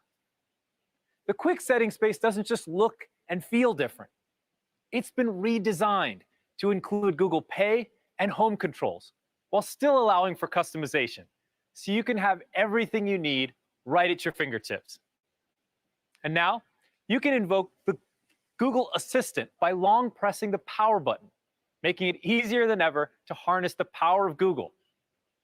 Our engineers have done some pretty amazing work on performance in Android 12 to make all the motion and animation in the UI super smooth. We greatly reduced lock contention in key system services such as Activity, Window, and Package Manager. And the team also reduced the CPU time of Android's system server by a whopping 22%. Basically, everything's faster. There's a lot to explore in this new design, and I can't wait for you all to try it out. Now, the design isn't the only part of the device that's personal. Our phones hold so much important information, and it's critical to keep it private and secure. To tell you more about that, let me hand it off to Suzanne.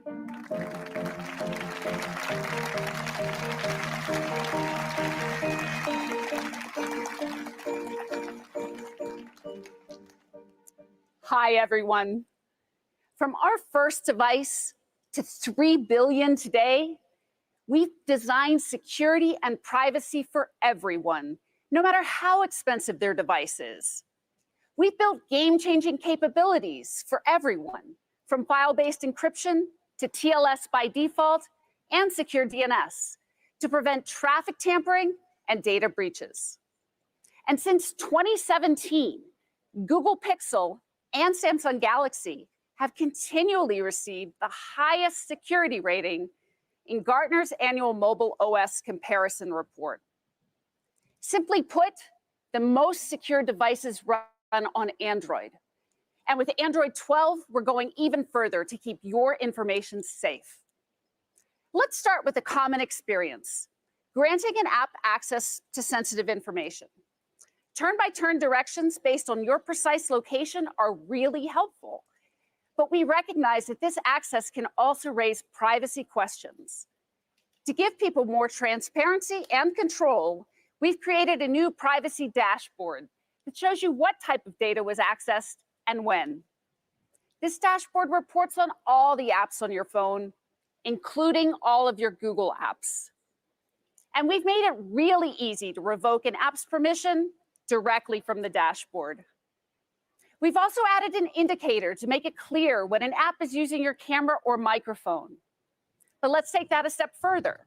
If you don't want any apps to access the microphone or camera, even if you've granted them permission in the past, we've added 2 new toggles in quick settings, so you can completely disable those sensors for every app. So those are a few examples of privacy you can immediately see. We're excited to share more on under the hood privacy, privacy that's baked into the heart of Android.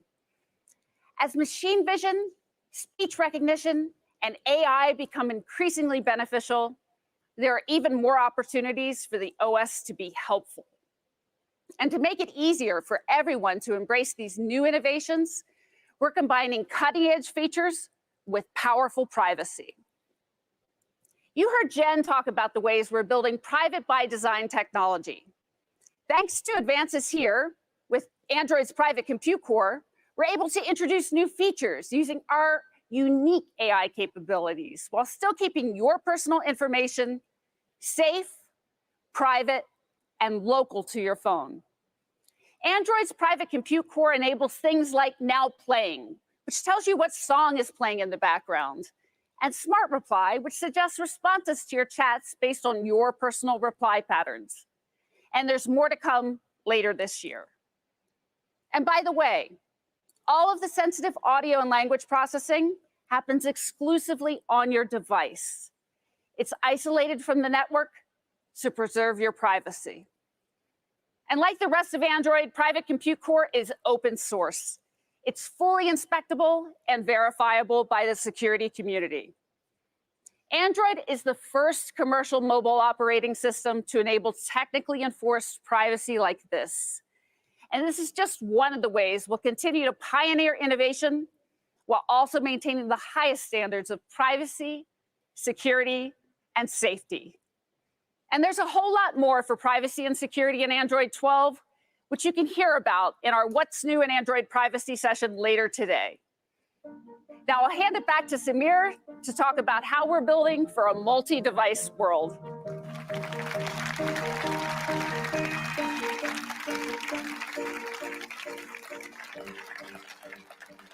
Thanks, Suzanne. Phones have become the center of our digital lives, and they interact with a ton of other devices we use on a day-to-day basis. Laptops, TVs, cars, and more. This next chapter of Android is focused on delightful and helpful experiences across all the devices that are connected to your phone, so that everything just works better together. Let's start by looking at how your phone works with your Chromebook. With a single tap, you can unlock and sign into your Chromebook when your phone is nearby. Incoming chat notifications from apps on your phone are right there in Chrome OS. And soon, if you want to share a picture, one click, and you can access your phone's most recent photos. As another simple example, let's talk about your TV's remote. If your home is like mine, the remote is missing like 50% of the time. To keep movie night on track, we're building TV remote features directly into your phone. You can use voice search or even type with your phone's keyboard. It's effortless. For the more than 80 million devices using Android TV OS, this will work right out of the box.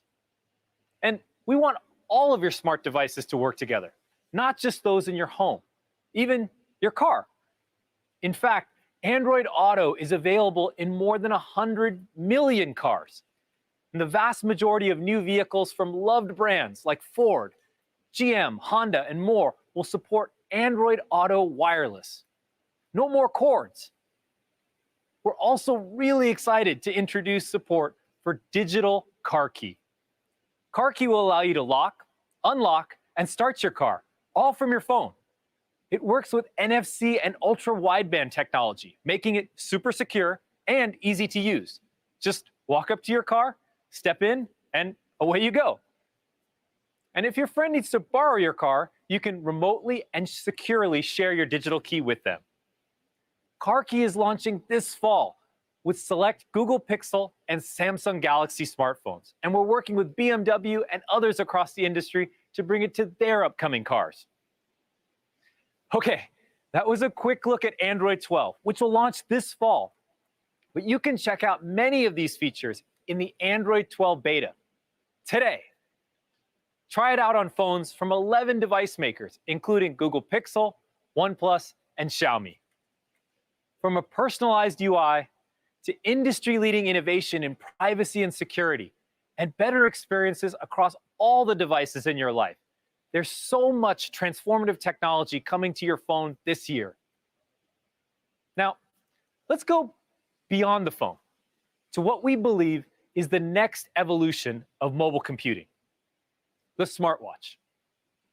Today, I'm excited to tell you about the biggest update to Wear OS ever. We've been hard at work in 3 key areas. First, building a unified platform jointly with Samsung, focused on battery life, performance, and making it easier for developers to build great apps for the watch. Second, a whole new consumer experience, including updates to your favorite Google apps. And third, a world-class health and fitness service created by the newest addition to the Google family, Fitbit. There's a lot to share here. So let's get started by talking about our partnership with Samsung. Samsung and Google have a long history of collaborating. From the early days of Android, whenever we've tackled problems together, the ecosystem has grown for everyone. And now we're combining the best of our 2 operating systems, Wear OS and Tizen, into a unified platform focused on faster performance, longer battery life, and a thriving developer community.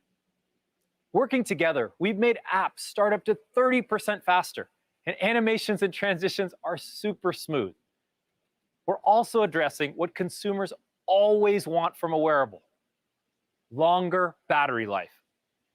By taking advantage of smaller, lower power cores, we can do things like run the heart rate sensor continuously, letting you better track your activity during the day and your sleep overnight, while giving you plenty of battery to spare for the next day.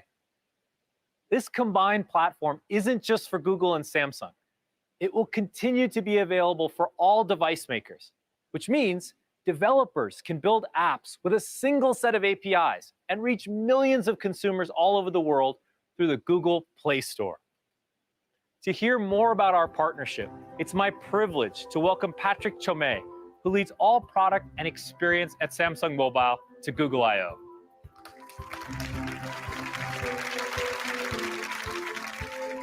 Thank you, Samir. For the past 12 years, Samsung and Google have worked together and made Samsung Galaxy and Android successful. We strive to create innovative experiences for Samsung Galaxy users. Most recently, we pioneered foldable devices and delivered rich communication experiences with Google Duo and Messages. And we are very excited about the new chapter of our partnership, wearables. The Galaxy Watch is already loved by Android smartphone users with our signature designs, cool watch faces ecosystem, an innovative health platform.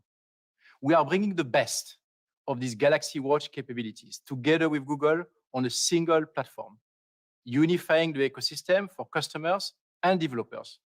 We work closely to optimize the performance, meaning better responsiveness and longer battery life. You will also be able to enjoy Google apps and services like the Play Store, Google Maps, and more on the next Samsung Galaxy Watch. I am truly excited to welcome the developer community to our new, vibrant, and open ecosystem. Thank you. Back over to you, Samir.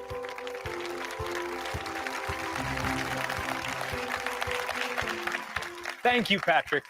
We're very excited about our partnership, and I know many developers will be thrilled about our unified platform. On top of this new foundation, Wear is also getting a big update to the consumer experience. To tell you more, let me hand it off to Björn.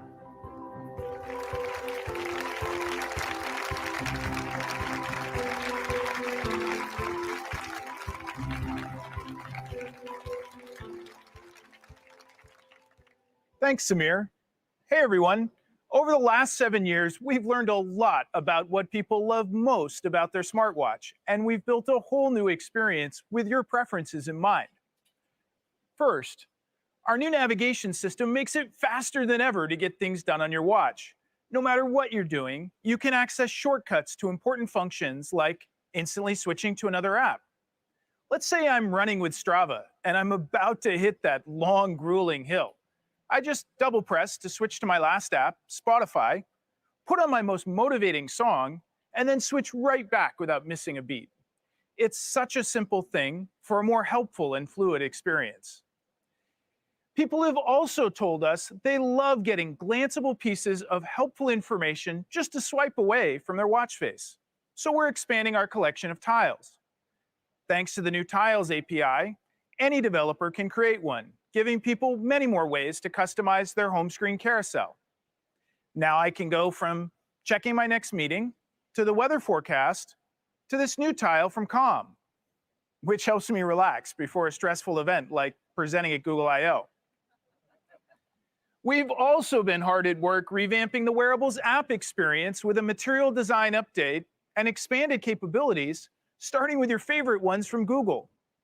This includes things like getting turn-by-turn navigation in Google Maps when you leave your phone behind, being Google Pay in 37 countries and more than 200 public transit systems around the world, or downloading music from a catalog of more than 70 million songs for offline listening in the YouTube Music app, even without your phone nearby. We're thrilled about all the ways you'll be able to experience the best of Google on your watch. And speaking of the best of Google, I'm delighted to welcome the newest member of the family to Wear, Fitbit. Health and fitness is essential for wearables, and Fitbit has built a world-class service.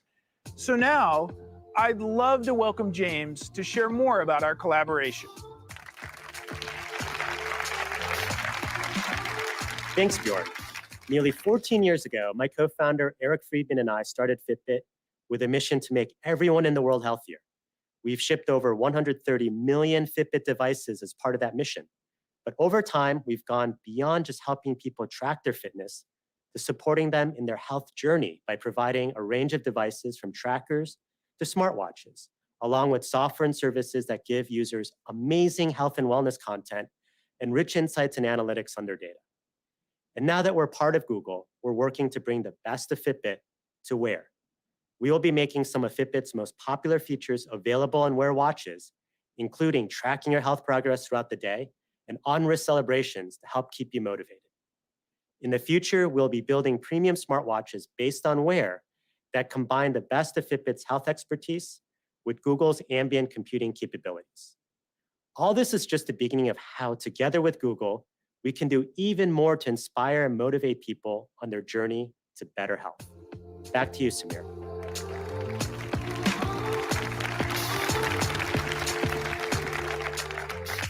Thanks, James. I couldn't be more excited for all the updates starting to roll out this fall. Stay tuned for our developer keynote to learn more about new tools and libraries to help you build great apps for the watch.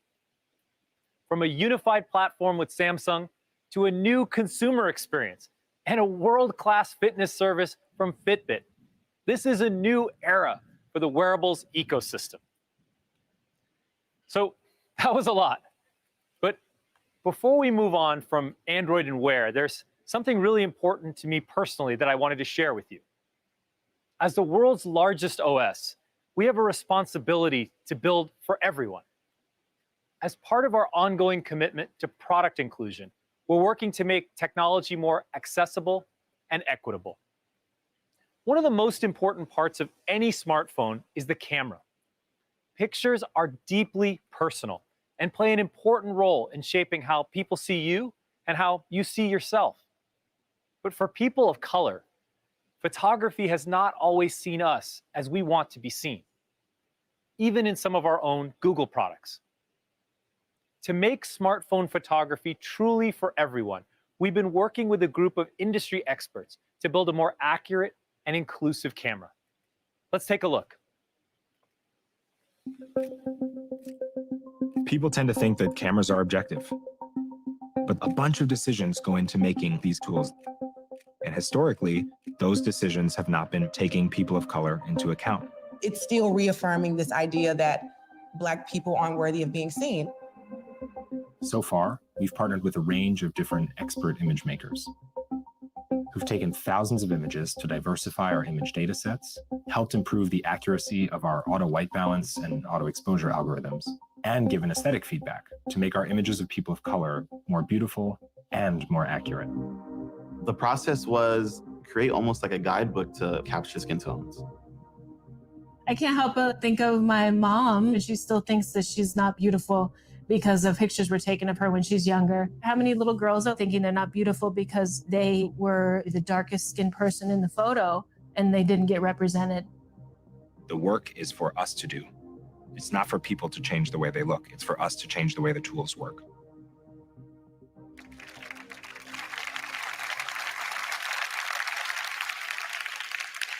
Our engineering team is learning a tremendous amount working with these experts, and we're making changes to our computational photography algorithms to address long-standing problems.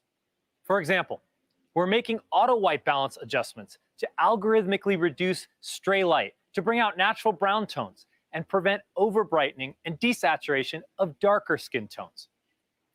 We're also able to reflect curly and wavy hair types more accurately in selfies with new algorithms that better separate a person from the background in any image. Although there's still much to do, we're working hard to bring all of what you've seen here and more to Google Pixel this fall. And we're committed to sharing everything we learn with the entire Android ecosystem so that together we can make cameras that work fairly for everyone. Thank you.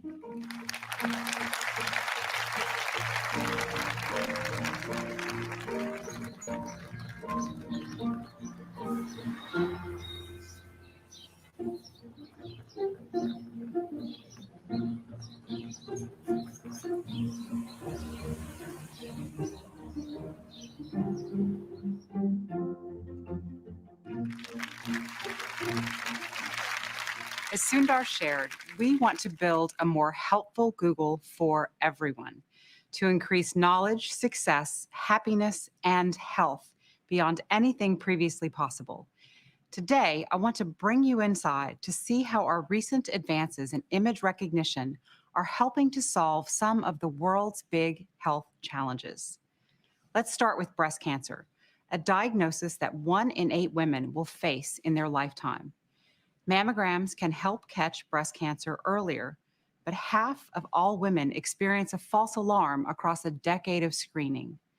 So we've been working to make mammography better. Last year, our research demonstrated AI's potential to analyze screening mammograms with accuracy similar to clinicians. And now we're collaborating with Northwestern Medicine on an investigative device research study to better understand how AI can apply to the breast cancer screening process. Let's hear why this matters.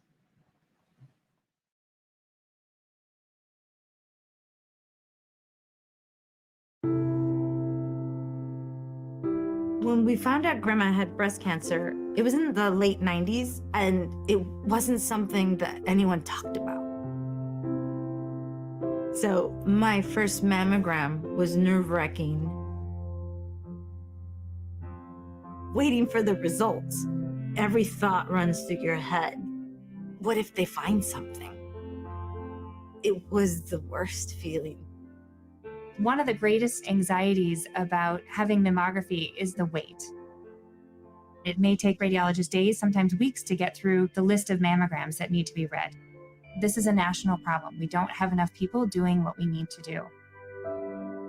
With the research study that we're doing with Google, we're using artificial intelligence that scans the mammogram image. It helps flag patients that may need additional imaging. I get an email that says the patient has been flagged, and if I agree, we take the patient and they take more pictures right away. We're just at the tip of the iceberg in terms of what we can do with artificial intelligence. We would like to see that we are getting patients faster through the system. If we can show that, then we can potentially change radiologists' operations in such a way that they can prioritize patients that need care first. So it will be very exciting to see the results of this study. This is a great example of how we're learning if AI could support clinicians in their work to triage patients.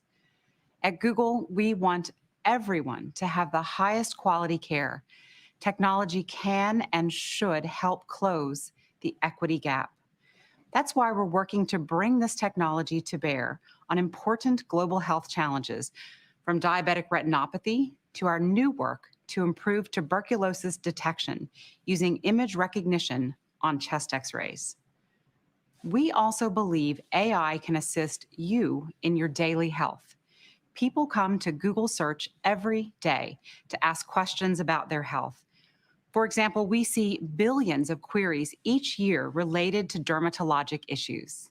This is no surprise because derm conditions affect about 2 billion people globally. There are not enough specialists to meet the need. And so we wondered, how can AI help when you're searching and asking, what is this? Meet our AI-powered Dermatology Assist tool, a Class 1 CE-marked medical device that uses machine learning to help find answers to common derm conditions, right from your smartphone or computer. From your phone, just upload 3 different photos taken from various angles of the skin, hair, or nail issue that you want to learn about, and answer some basic questions about your symptoms. The AI model handles the rest. In a matter of seconds, you will have a list of possible matching dermatologic conditions, and then we can help you get relevant information to learn more.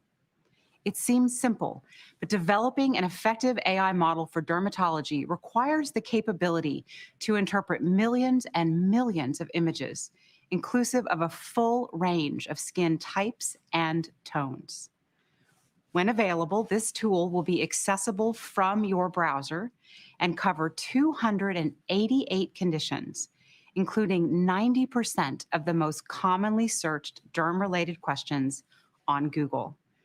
We're working to make it available to consumers on Google Search in the EU as early as the end of this year. We've just looked at ways we're applying AI to support people and caregivers everywhere. But health isn't just driven by medical care.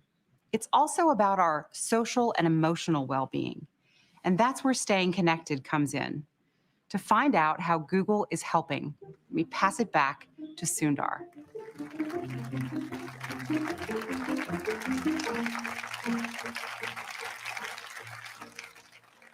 Thank you, Dr. DeSalvo. It's exciting to see the ways in which AI and image recognition are transforming healthcare. There are 2 additional areas of research where AI will have long-term impact. The first feels incredibly timely. We were all grateful to have video conferencing over the last year. It helped us stay in touch with family and friends and kept businesses and schools going. But there is no substitute for being together in the room with someone. So several years ago, we kicked off a project to use technology to explore what's possible. We call it Project STARLINE. It builds on the different areas of computer science I spoke about today and relies on custom-built hardware and highly specialized equipment. It's early and currently available in just a few of our offices, but we thought it'd be fun to give you a look at people experiencing it for the first time. Let's take a look. When I walked into the room, I was a little suspicious. What is this? I couldn't quite understand what was going to happen when that screen lit up. Eddie! So, you look beautiful. I could feel her and see her, and it was this like 3D experience.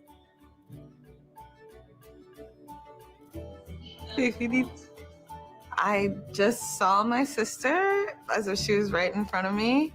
It really, really felt like she and I were in the same room. It was like she was here. Hi. Wow.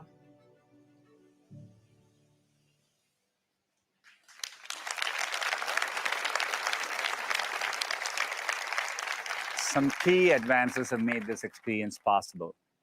First, using high-resolution cameras and custom-built depth sensors, we capture your shape and appearance from multiple perspectives, and then fuse them together to create an extremely detailed, real-time 3D model.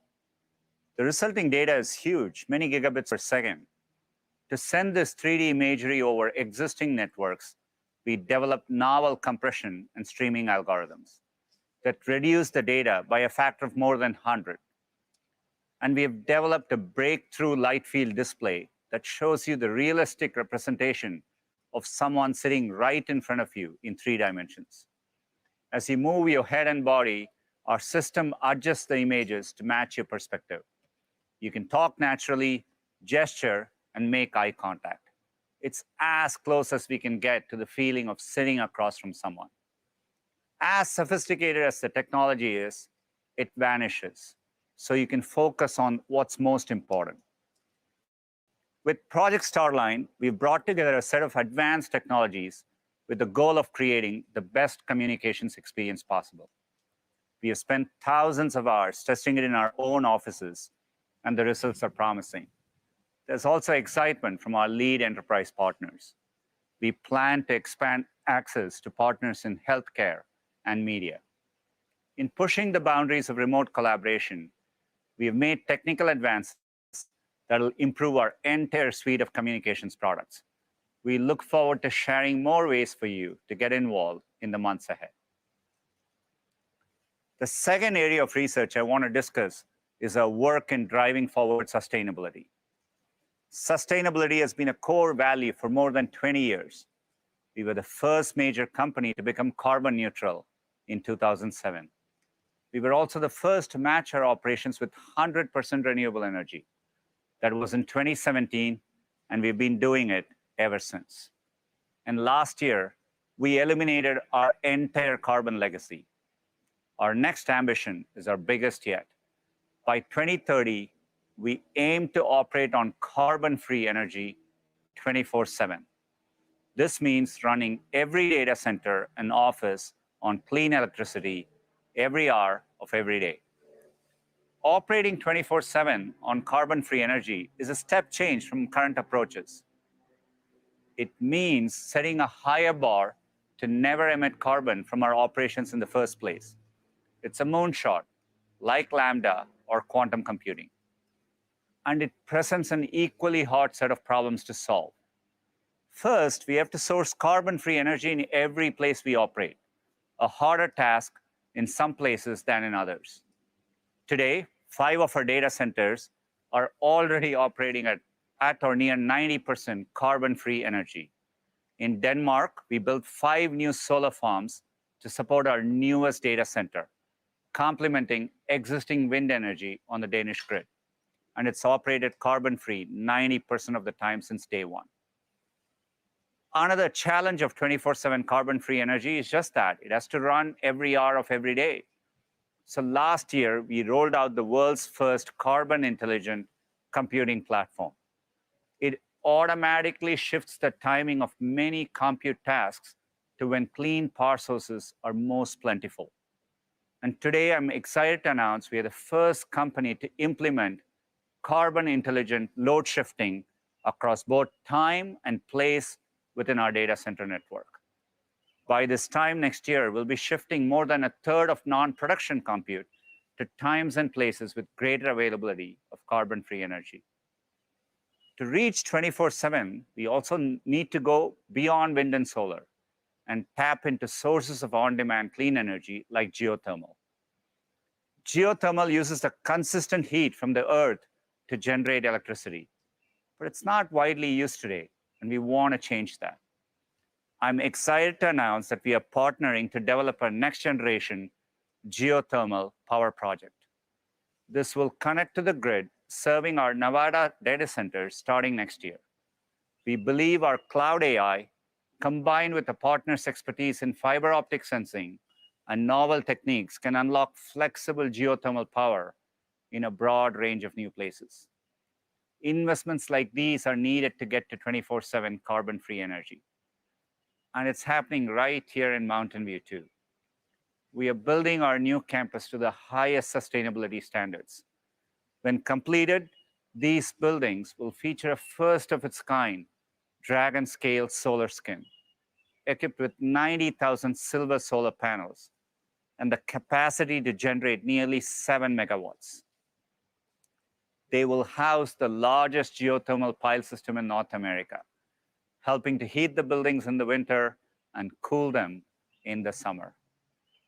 Sustainability is one of the defining challenges of our time, and advances in computer science and AI have a huge role to play in meeting it.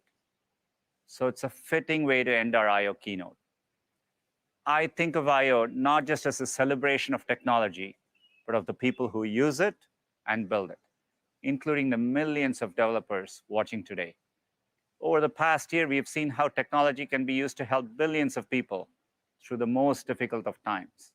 It's made us more committed than ever to our goal of building a more helpful Google for everyone.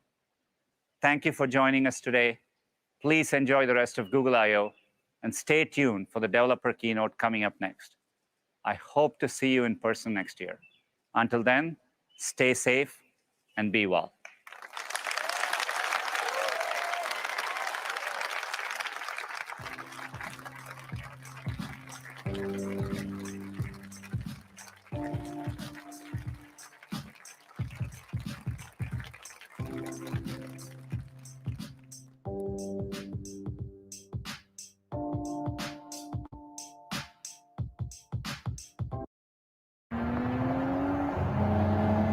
Every day I wake up and I kind of think to myself, how did I get here?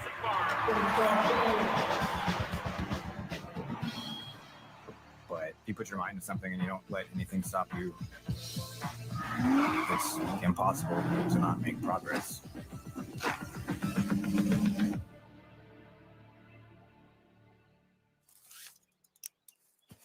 When Jason was in diapers, I knew he was going to be an unusual child. He'd be in his high chair at the dinner table, and if there was any music on, he would be beating on the table. Tap, tap, tap, tap, tap, tap. We realized this kid needs some drums because he's always beating up everything. And he had a band, and then life changed.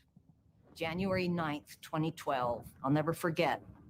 I used to do subcontract work cleaning restaurant exhaust. We'd usually do like 2 to 3 jobs a day, go up on the roof, spray down the duct. Just like I remember a pink flash and then like a loud boom. And then I woke up in the hospital. When I knew that we were going to have to amputate his arm, he cried in my arms. He said, "Mom, I'm never going to amount to anything. I'll never play drums. I'll never be able to do anything again in my life, ever."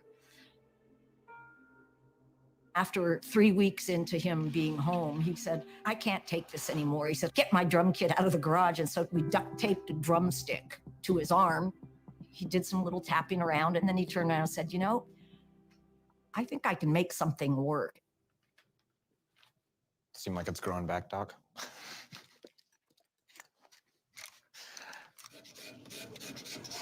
There's a side of me ever since I've been a kid where if I'm gonna start something, it has to get done. I just won't let it go. So my current prosthetic is what you call a body-powered prosthetic. It just uses basic mechanics, so there's no robotic controls or no electronics. I use a lot of my shoulder and elbow to kind of exaggerate to get the hits that I want. It's pretty exhausting. It also has limitations on how fast I can play. Like, that feels like it might be a little too slow now. At first, it was a little slow. Yeah, it's a weird one. So I had an idea of developing a robotic drumming prosthetic, and Gil Weinberg develops musical robots. And so I knew Gil was kind of the right person to reach out to. I understood immediately what he wanted. He wanted to sense more of his muscles and be able to control the bounce of the drumstick. Basically, we just wanted to be able to get me back on the kit and play as humanly natural as possible. The model is trying to learn you, but you probably will have to learn how to work with a Yeah, model. I think most of it now is like the sensitivity. I'm not training it that hard. Also, there's a trade-off because if you increase sensitivity, then it's going to have a lot of false positives and false negatives. Would you like to move, Steve, loose? How fast are we going to change between the kind of hits? And I have tons of ideas, and then it's just like, how accurate is everything going to be? You know what I mean? I was a little worried. Can we provide him with what he wanted in terms of the latency and the control? We didn't know that it's possible. Okay, I'm really excited to see if we have signals. Ready, Ning? The goal is very simple, but in reality, in each of the steps, it's actually pretty complicated. Oh, see, and that's what happened last time. We have some crashes and the stick starts to roll around. Maybe we should have Raghav listening also to get an insight. So what you might have to do is you just take data while you're moving it. Like we were doing in the lab. Yeah, right, exactly. Gotcha. So that might solve this issue. It could be also the power supply itself. Right. There are actually a handful of challenges with creating a prosthetic arm specifically for drumming. Latency is always a big concern. You don't want to flex your arm and a second later for it to do something. If it's delayed by 50 milliseconds, you can notice that. Yeah. And there's a lot of nuance with exactly how the drumstick reacts. Things as subtle as how tightly do you grip it? How does it bounce? They're really hard to calibrate if you don't have a machine learning system to gather all the data.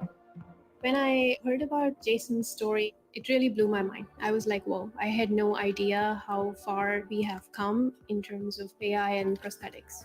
So the way the arm operates is we use EMG, which stands for electromyography. Basically what that is it's sensors that are amplified by a battery that pick up electrical signals from our residual limb. Using these signals, we are able to do recognition of complex patterns with machine learning and then map them to specific movements. TensorFlow Lite is doing that in real time.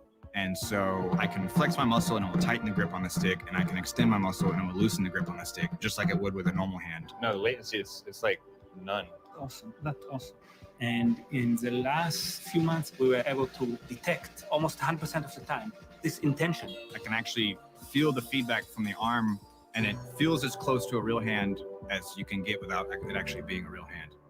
I think what Jason and the team has accomplished is truly awe-inspiring. He took what was a large setback in his life and he moved an entire field of research forward. So loose, you can actually... Let me see what it might mean. Yeah, I mean, there are drummers with two sound hands that don't have double strokes that even. It's amazing. For the first time, if you look at him playing, you may not even notice this technology. You just see Jason as the great and expressive musician that he is.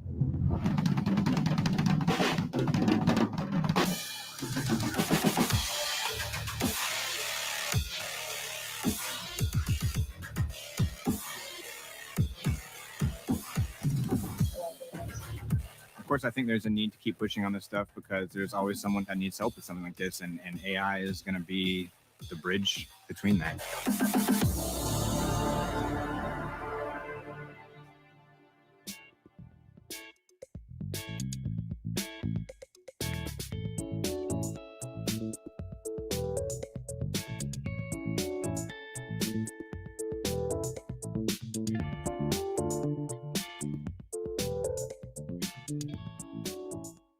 I hesitated for a few seconds, and I realized the enormity of it, what it really meant. I'm 55 years old, and for the first time, I was able to call my son. This is Matthew. He likes to swim in cold water. After a swim, you feel alive.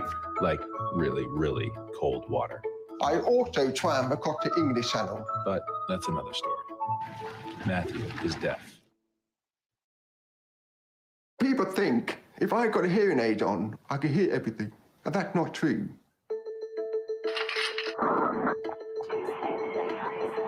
I lip read most of the time. I have two boys, and they're both very important part of my life. This is Matthew's youngest son. Hi, I'm Harry. Who lives in Hong Kong and plays rugby. I always want to keep in touch with him. Before, I need to communicate with him through Zoom or WhatsApp. I would try and lip read him, but it's really hard because it's not 3D, it's a flat screen. When I got the Google Picture phone, because the live capture Peter, Harry was the first person I phoned. It was incredible. And we were talking for about half an hour. All of a sudden, he said, Dad, do you realise this is the first time we've talked on the phone? I was speechless for 3-4 seconds, and it realised what it really meant. I'm 55 years old, and for the first time in my life, I was able to call my son. It was wonderful. What you gonna do? Mobile phone had been around for a long time, and yet hadn't been really fully accessible till now. That's what included me. You don't feel left out. Everybody feels the same.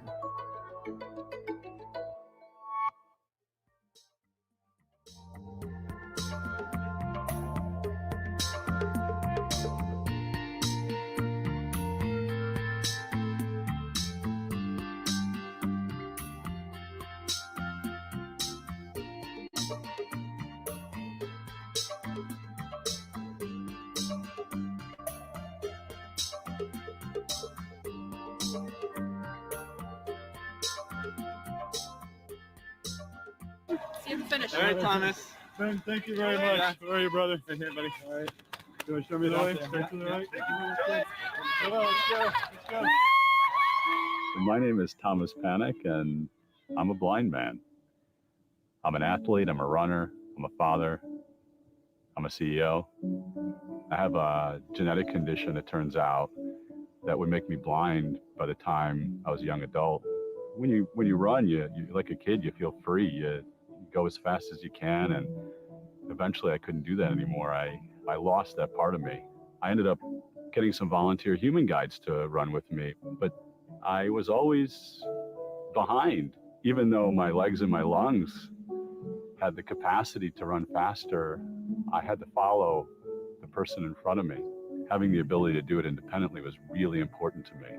Thomas came to Google during a one-day hackathon event, and during that event, he asked us, Can we help a blind runner navigate? Can we make that happen? Can we make navigation for a blind runner possible? it's not obvious to us how to do it, but we came up with this basic prototype. So what we came up with was a system that just uses a regular Android phone. The machine learning algorithm that we have detects the line. It can tell whether the line is to the runner's left, right, or center. We can then send signals to the runner that guides them left and right based on their positioning.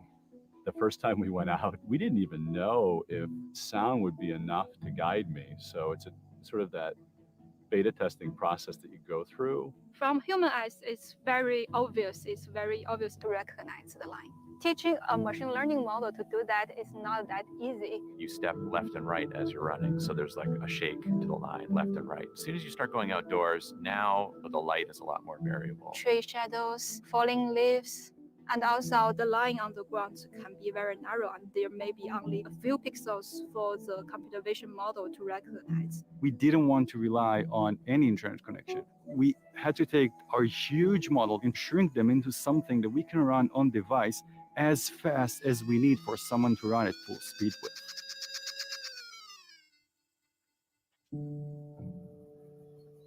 Well, we've been waiting for 25 years for this minute. People with vision don't want blind people to take risks. That's what keeps people who are blind from participating in society fully. The safest thing for a blind person to do is to sit still. I ain't sitting still. There was no tether. There was no stick. There was no furry dog. It was just being with yourself. Absolute freedom. Oh my goodness.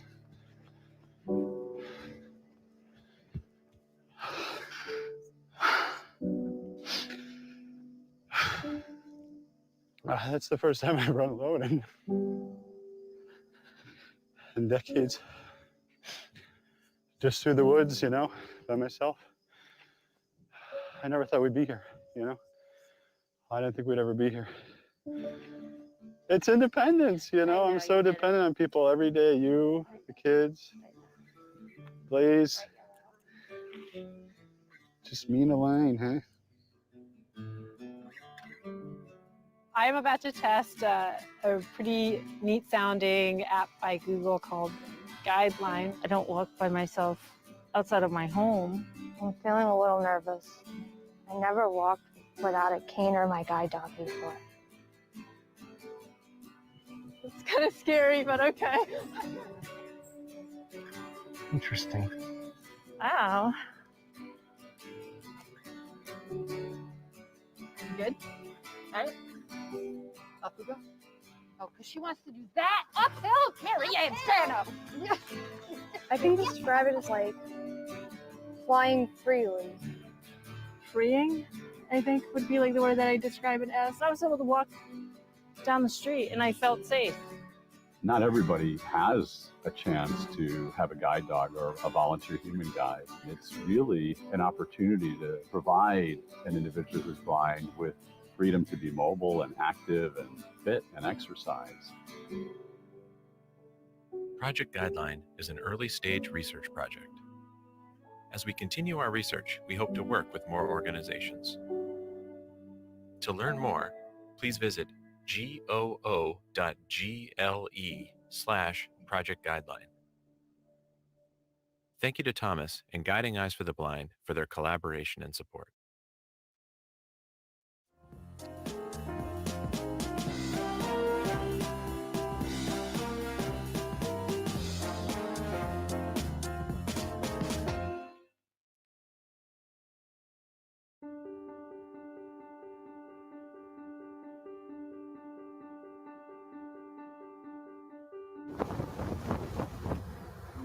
Ryan and I have been working in software together for a few years when we came up with the idea for Bushel. Bushel is a software platform that allows farmers to check in on the business that they're doing with the facilities they sell their grain to. We have over 40,000 farmers that use our tool. We started with Google Workspace all the way from the beginning. Everybody can come in together and work on these shared documents, shared spreadsheets, keeping track of financials. It's a big deal for us to keep things moving. Jake is the Google Docs starter. We get out of a meeting and he's like, yeah, let's put this into a Google Doc. And all he does is create the file. And then he's done with it. That's just how I roll. I don't think I've ever opened a Google slide deck and not seen Ryan's little icon in the upper right-hand corner. You'll probably get 20 to 25 questions from Ryan. Yeah, I'm the comment king. Absolutely. Dan will dial in from anywhere and everywhere. He dialed in last year and somebody said, that's a really realistic virtual background you have. And he was like, I'm actually in my tractor. we all had those scenarios in the last year where we've seen a little bit more humanity in the background of our work calls than we ever have before. There was one time we actually had a design team meeting. All of a sudden I felt this pain in my foot. My pet snake bit my toe. The designers thought that was pretty funny. Innovative thinking put together in a common place for teams, that has been an absolute game changer for how Bushel works and the type of work we're able to accomplish in this crazy situation that we were all put in a year ago. I don't think it would have been possible without Google Workspace.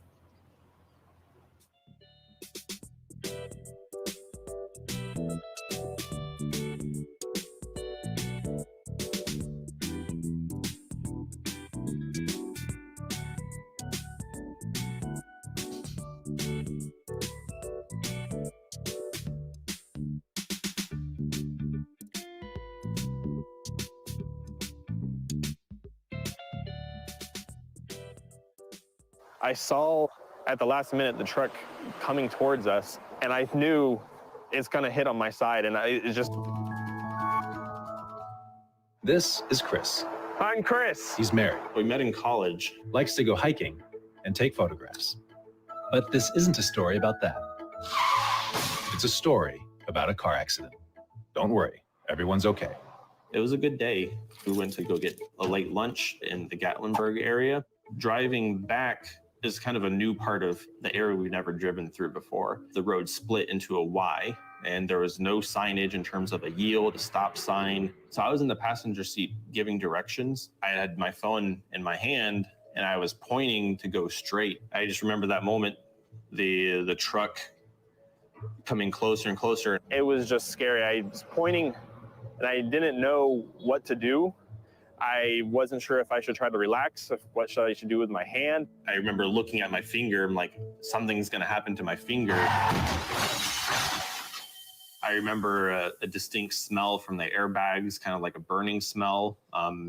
The jacket that I was wearing kind of melted a little bit, some of the fabric. I remember just hectic moment. Everyone just panicking of kind of what happened. My Pixel actually detected that we were in a car accident and started vibrating as if a phone call was coming through. And then at that point, it prompted me whether I needed to call 911, and it responded super quick.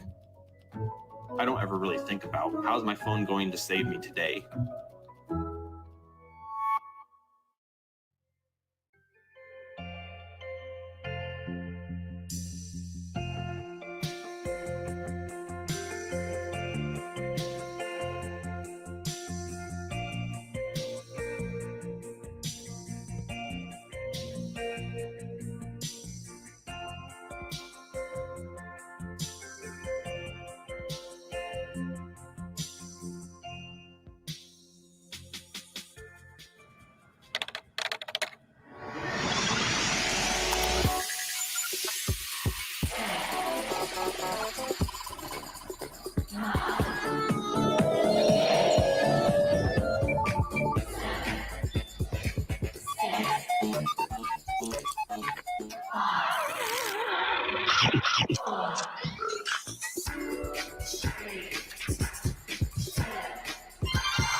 Hi, everyone. It's great to be back here at Google I/O again this year. I'm Jason Titus, and I work on developer relations here at Google. As Sundar said, we all miss being able to get together in person. And while this is a different vantage point than we're used to, I'm glad we get together virtually. We have over 225,000 registered attendees joining us from 181 countries today, with some of our largest audiences from India, the US, Brazil, Germany, and South Korea. Many of these communities are going through extremely difficult times at the moment. So wherever you are, we hope you and those you care about are staying safe. This year has been unlike anything I imagined we'd be living through. It's changed so much, including how we live, work, and interact with others. We've had to adapt to working together while physically apart and tackling problems we never imagined we'd have to face, all while dealing with tremendous isolation and loss. But technology has played a significant role in helping us adapt to these challenges, allowing us to do everything from ordering groceries to working from home to staying connected with our loved ones. As we know, crisis doesn't create character, it reveals it. And it's been amazing to see developers like you coming up with solutions to the problems around you. It's in our developer DNA. We're problem solvers, drawn to the hardest problems and using technology to tackle them. I've seen this again and again during the past year. In Kenya, there's the team at Flare, who used Google Maps to create an emergency response app designed specifically for places without emergency phone service, like 911 or 112, which has helped save over 7,000 people from previously impossible situations. In Russia, there's Ivan Bakaidov, a 21-year-old self-taught programmer with cerebral palsy who develops apps for other people with speech and motor challenges to communicate. All of his apps are free and open source and helping people around the world. In Texas, there's Mandy Price and her team at Canaries, who are using machine learning and natural language processing through AutoML to help companies with their diversity, equity, and inclusion efforts. While most companies can measure the representation of their employees, the team at Canaries is using hundreds of data sources to quantify equity and inclusion, uncover structural bias, and drive systemic change. And in Bangladesh, we have the team at Maya, who created a digital assistant so women could get health information and telehealth consultations in their native language. The team partnered with Google to use an end-to-end transformer-based deep neural network to train on their in-house data set, which increased the accuracy of their natural language processing to above 90%. Now their app can provide answers in Bengali to questions on 50 topics and in the last year, their platform has reached over 10 million users. These are just some of the stories we've heard about developers around the globe who've built and achieved amazing things during incredibly difficult times. You've also found ways to continue to collaborate during this time. Around the world, our Google Developer Group leaders have stepped up in a huge way, figuring out how to host events that worked for each of their communities. We had over 16,000 digital events last year, reaching over 3 million developers, which is nearly double the number of developers we reached the year before. That's amazing.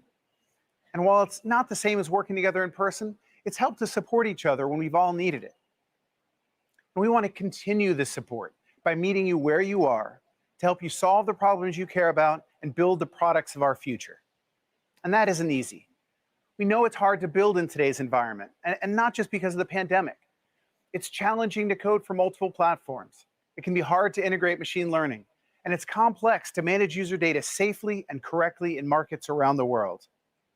But across our products, we're working to make it easier so that you can focus on the specific problem you're working to solve.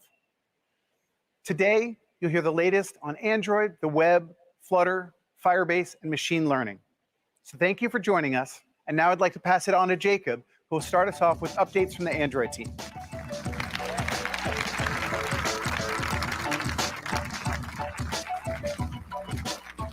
I want to connect with people and then just get this conversation that we started here and make it happen all year long.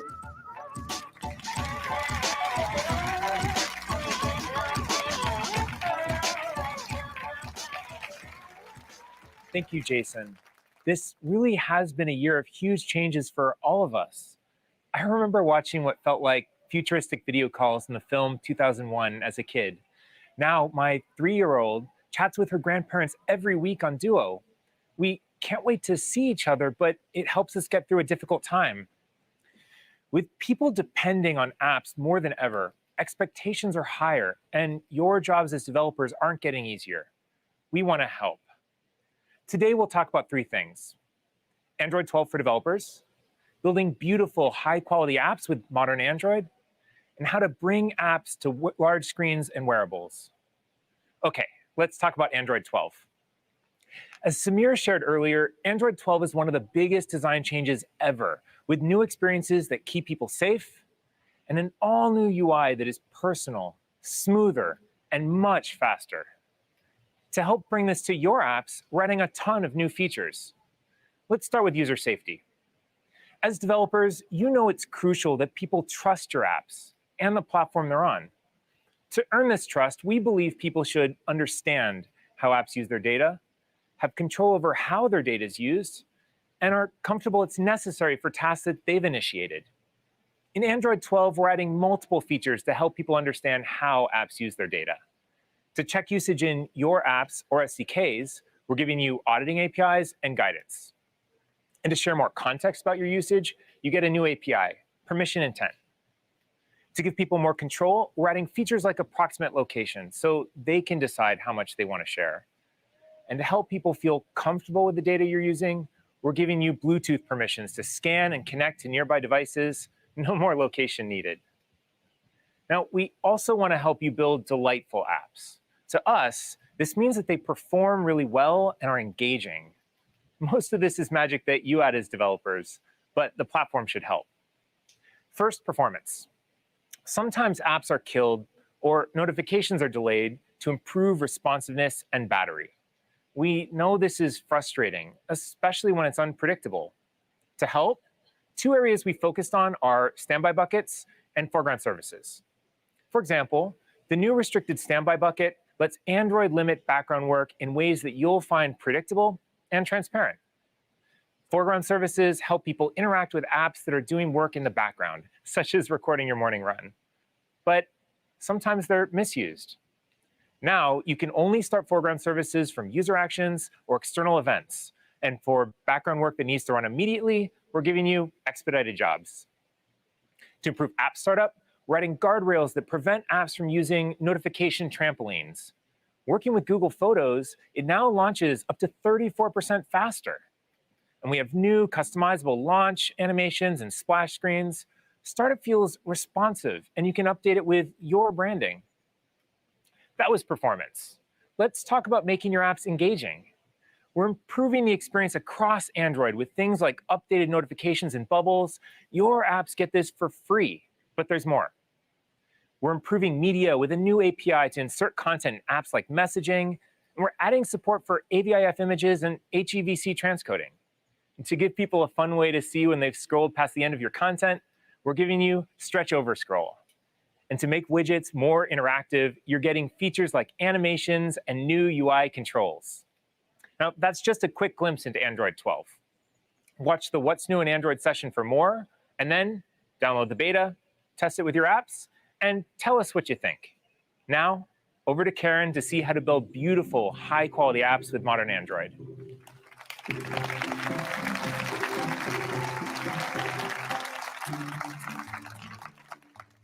Thanks, Jacob. We've been hard at work improving the mobile developer experience, what we call modern Android development. You told us, keep the openness, but become opinionated about the right way to do things, and make the right way the easiest way. So we did. We know you need a powerful IDE that can keep up with you, a programming language that enables you to do more with less code, and APIs that solve the hardest problems on mobile, yet have backward compatibility. So we brought you Android Studio, Kotlin, Jetpack, and Jetpack Compose, our powerful UI toolkit to easily build beautiful apps for all Android devices. First, Android Studio. We want to help you build higher quality apps faster, like showing test results across multiple devices, debugging databases and background tasks with the App Inspector, or making your apps more accessible with the Android Accessibility Framework inside Android Studio. And for faster build speeds, we have the Android Gradle plugin 7.0 and new DSL and variant APIs.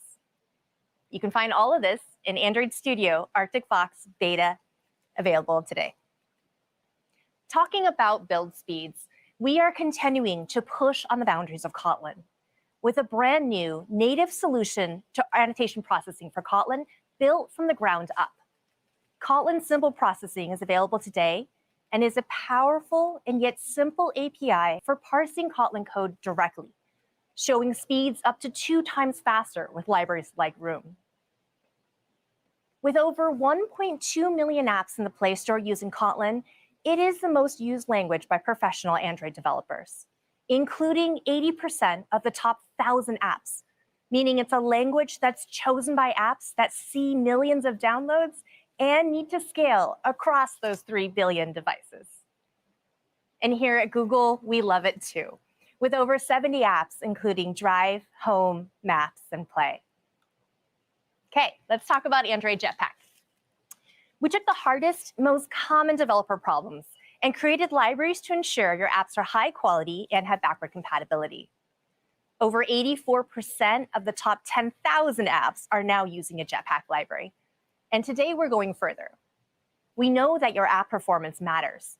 We're launching Jetpack Macro Benchmark to capture large interactions that affect your app's startup and jank before your app is released. It's now in alpha, and it's a perfect complement to Firebase performance monitoring for after your app is released. Or persisting data more efficiently with Data Store, a new Kotlin coroutines API now in beta, and first-class support for Jetpack Compose with architecture libraries, and so much more. And now for Jetpack Compose. We started building Compose in the open 2 years ago today here at Google I/O, listening to your feedback to make sure that we really got this right, with over 35 public releases. We took everything that we learned from Jetpack and Kotlin, and we brought it to UI development. Compose is our modern native UI toolkit for Android. Fully declarative for defining UI, so you can build gorgeous apps in way less time. Interoperable with existing Android views, so you don't need to rewrite a single line of code. It works with your existing code base from day one. With the Compose beta, developers around the world have created some truly beautiful, innovative experiences in half the time. I'm blown away by all of these amazing apps built during the Android Dev Challenge. The first challenge was all about puppies, which made for a ton of really cute moments in our team chat. It's inspiring to see the number of developers already working on production apps with Compose like these: the New York Times, Airbnb, Twitter, Lyft, Play. Okay, but enough talk. Now is a good time to hand it to Roman to give you a quick demo to see Compose in action.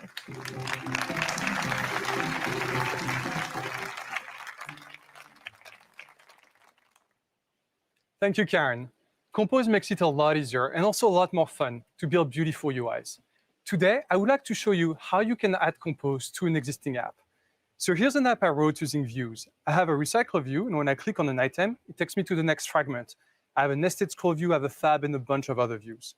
Now I would like to add Compose to this screen. So let's take a look at the code. I've already set up a Compose view inside my fragment, and I can call set content on it. And that's pretty much it. That's all I need to do to start writing Compose code. So we're gonna set up a theme. Then I'm gonna add a list of material cards. And you can see the declarative model of Compose in action. It's simple function calls. We don't have complex XML. We don't have complicated layout params. It's much easier than before. And when I rerun the app and we go back to that screen, you will be able to see our Compose UI in action. And it interacts naturally with the views around it. Now, here's something interesting. In every card, you can see this physically accurate view of the sky that's computed on the GPU using the selected time and location. It uses a surface view. That means I have views inside Compose, inside views. You have full two-way interop. Compose is completely compatible with your existing code and your existing custom views. There's one more thing I would like to show you. The cards are pretty big, and I would like the user to be able to collapse them and expand them. So let's take a look at the code. We're going to add a single line of code around the content of the cards, animated visibility. And now when I rerun the app and I go back to that screen, I can tap on the cards to expand them and collapse them with an animation. It's that simple. So Compose is completely compatible with your code. Animations are a lot easier than before, so try it today. And now, back to Karen.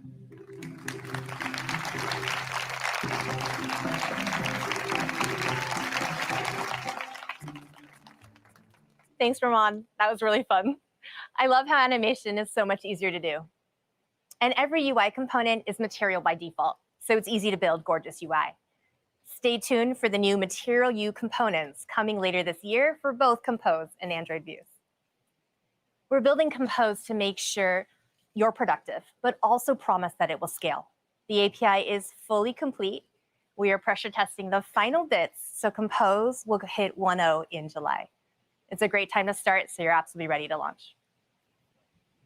And about that openness, we have just open sourced Compose for Wear OS. The next era of Android is about enabling all your devices connected to your phone, TVs, cars, watches, tablets, to work better together.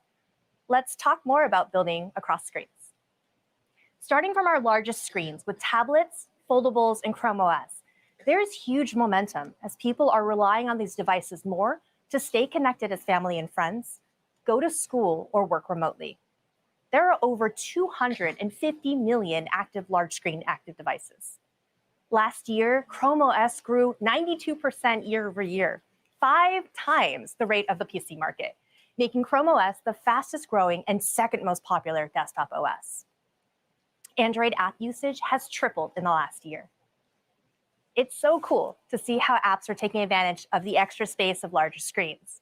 Like Disney Plus, watch how this looks on a Samsung Galaxy Z Fold 2. The app makes good use of the front screen, seamlessly transitions to tablet mode, and even makes use of the new Hinge API to tell when the phone is in tabletop mode. We studied how people interact with large screens, like where their fingers and their thumbs are placed. And we're giving you APIs and tools to make that experience easier, like having your content resize automatically to more space with sliding pane layout 2.0 or reverse.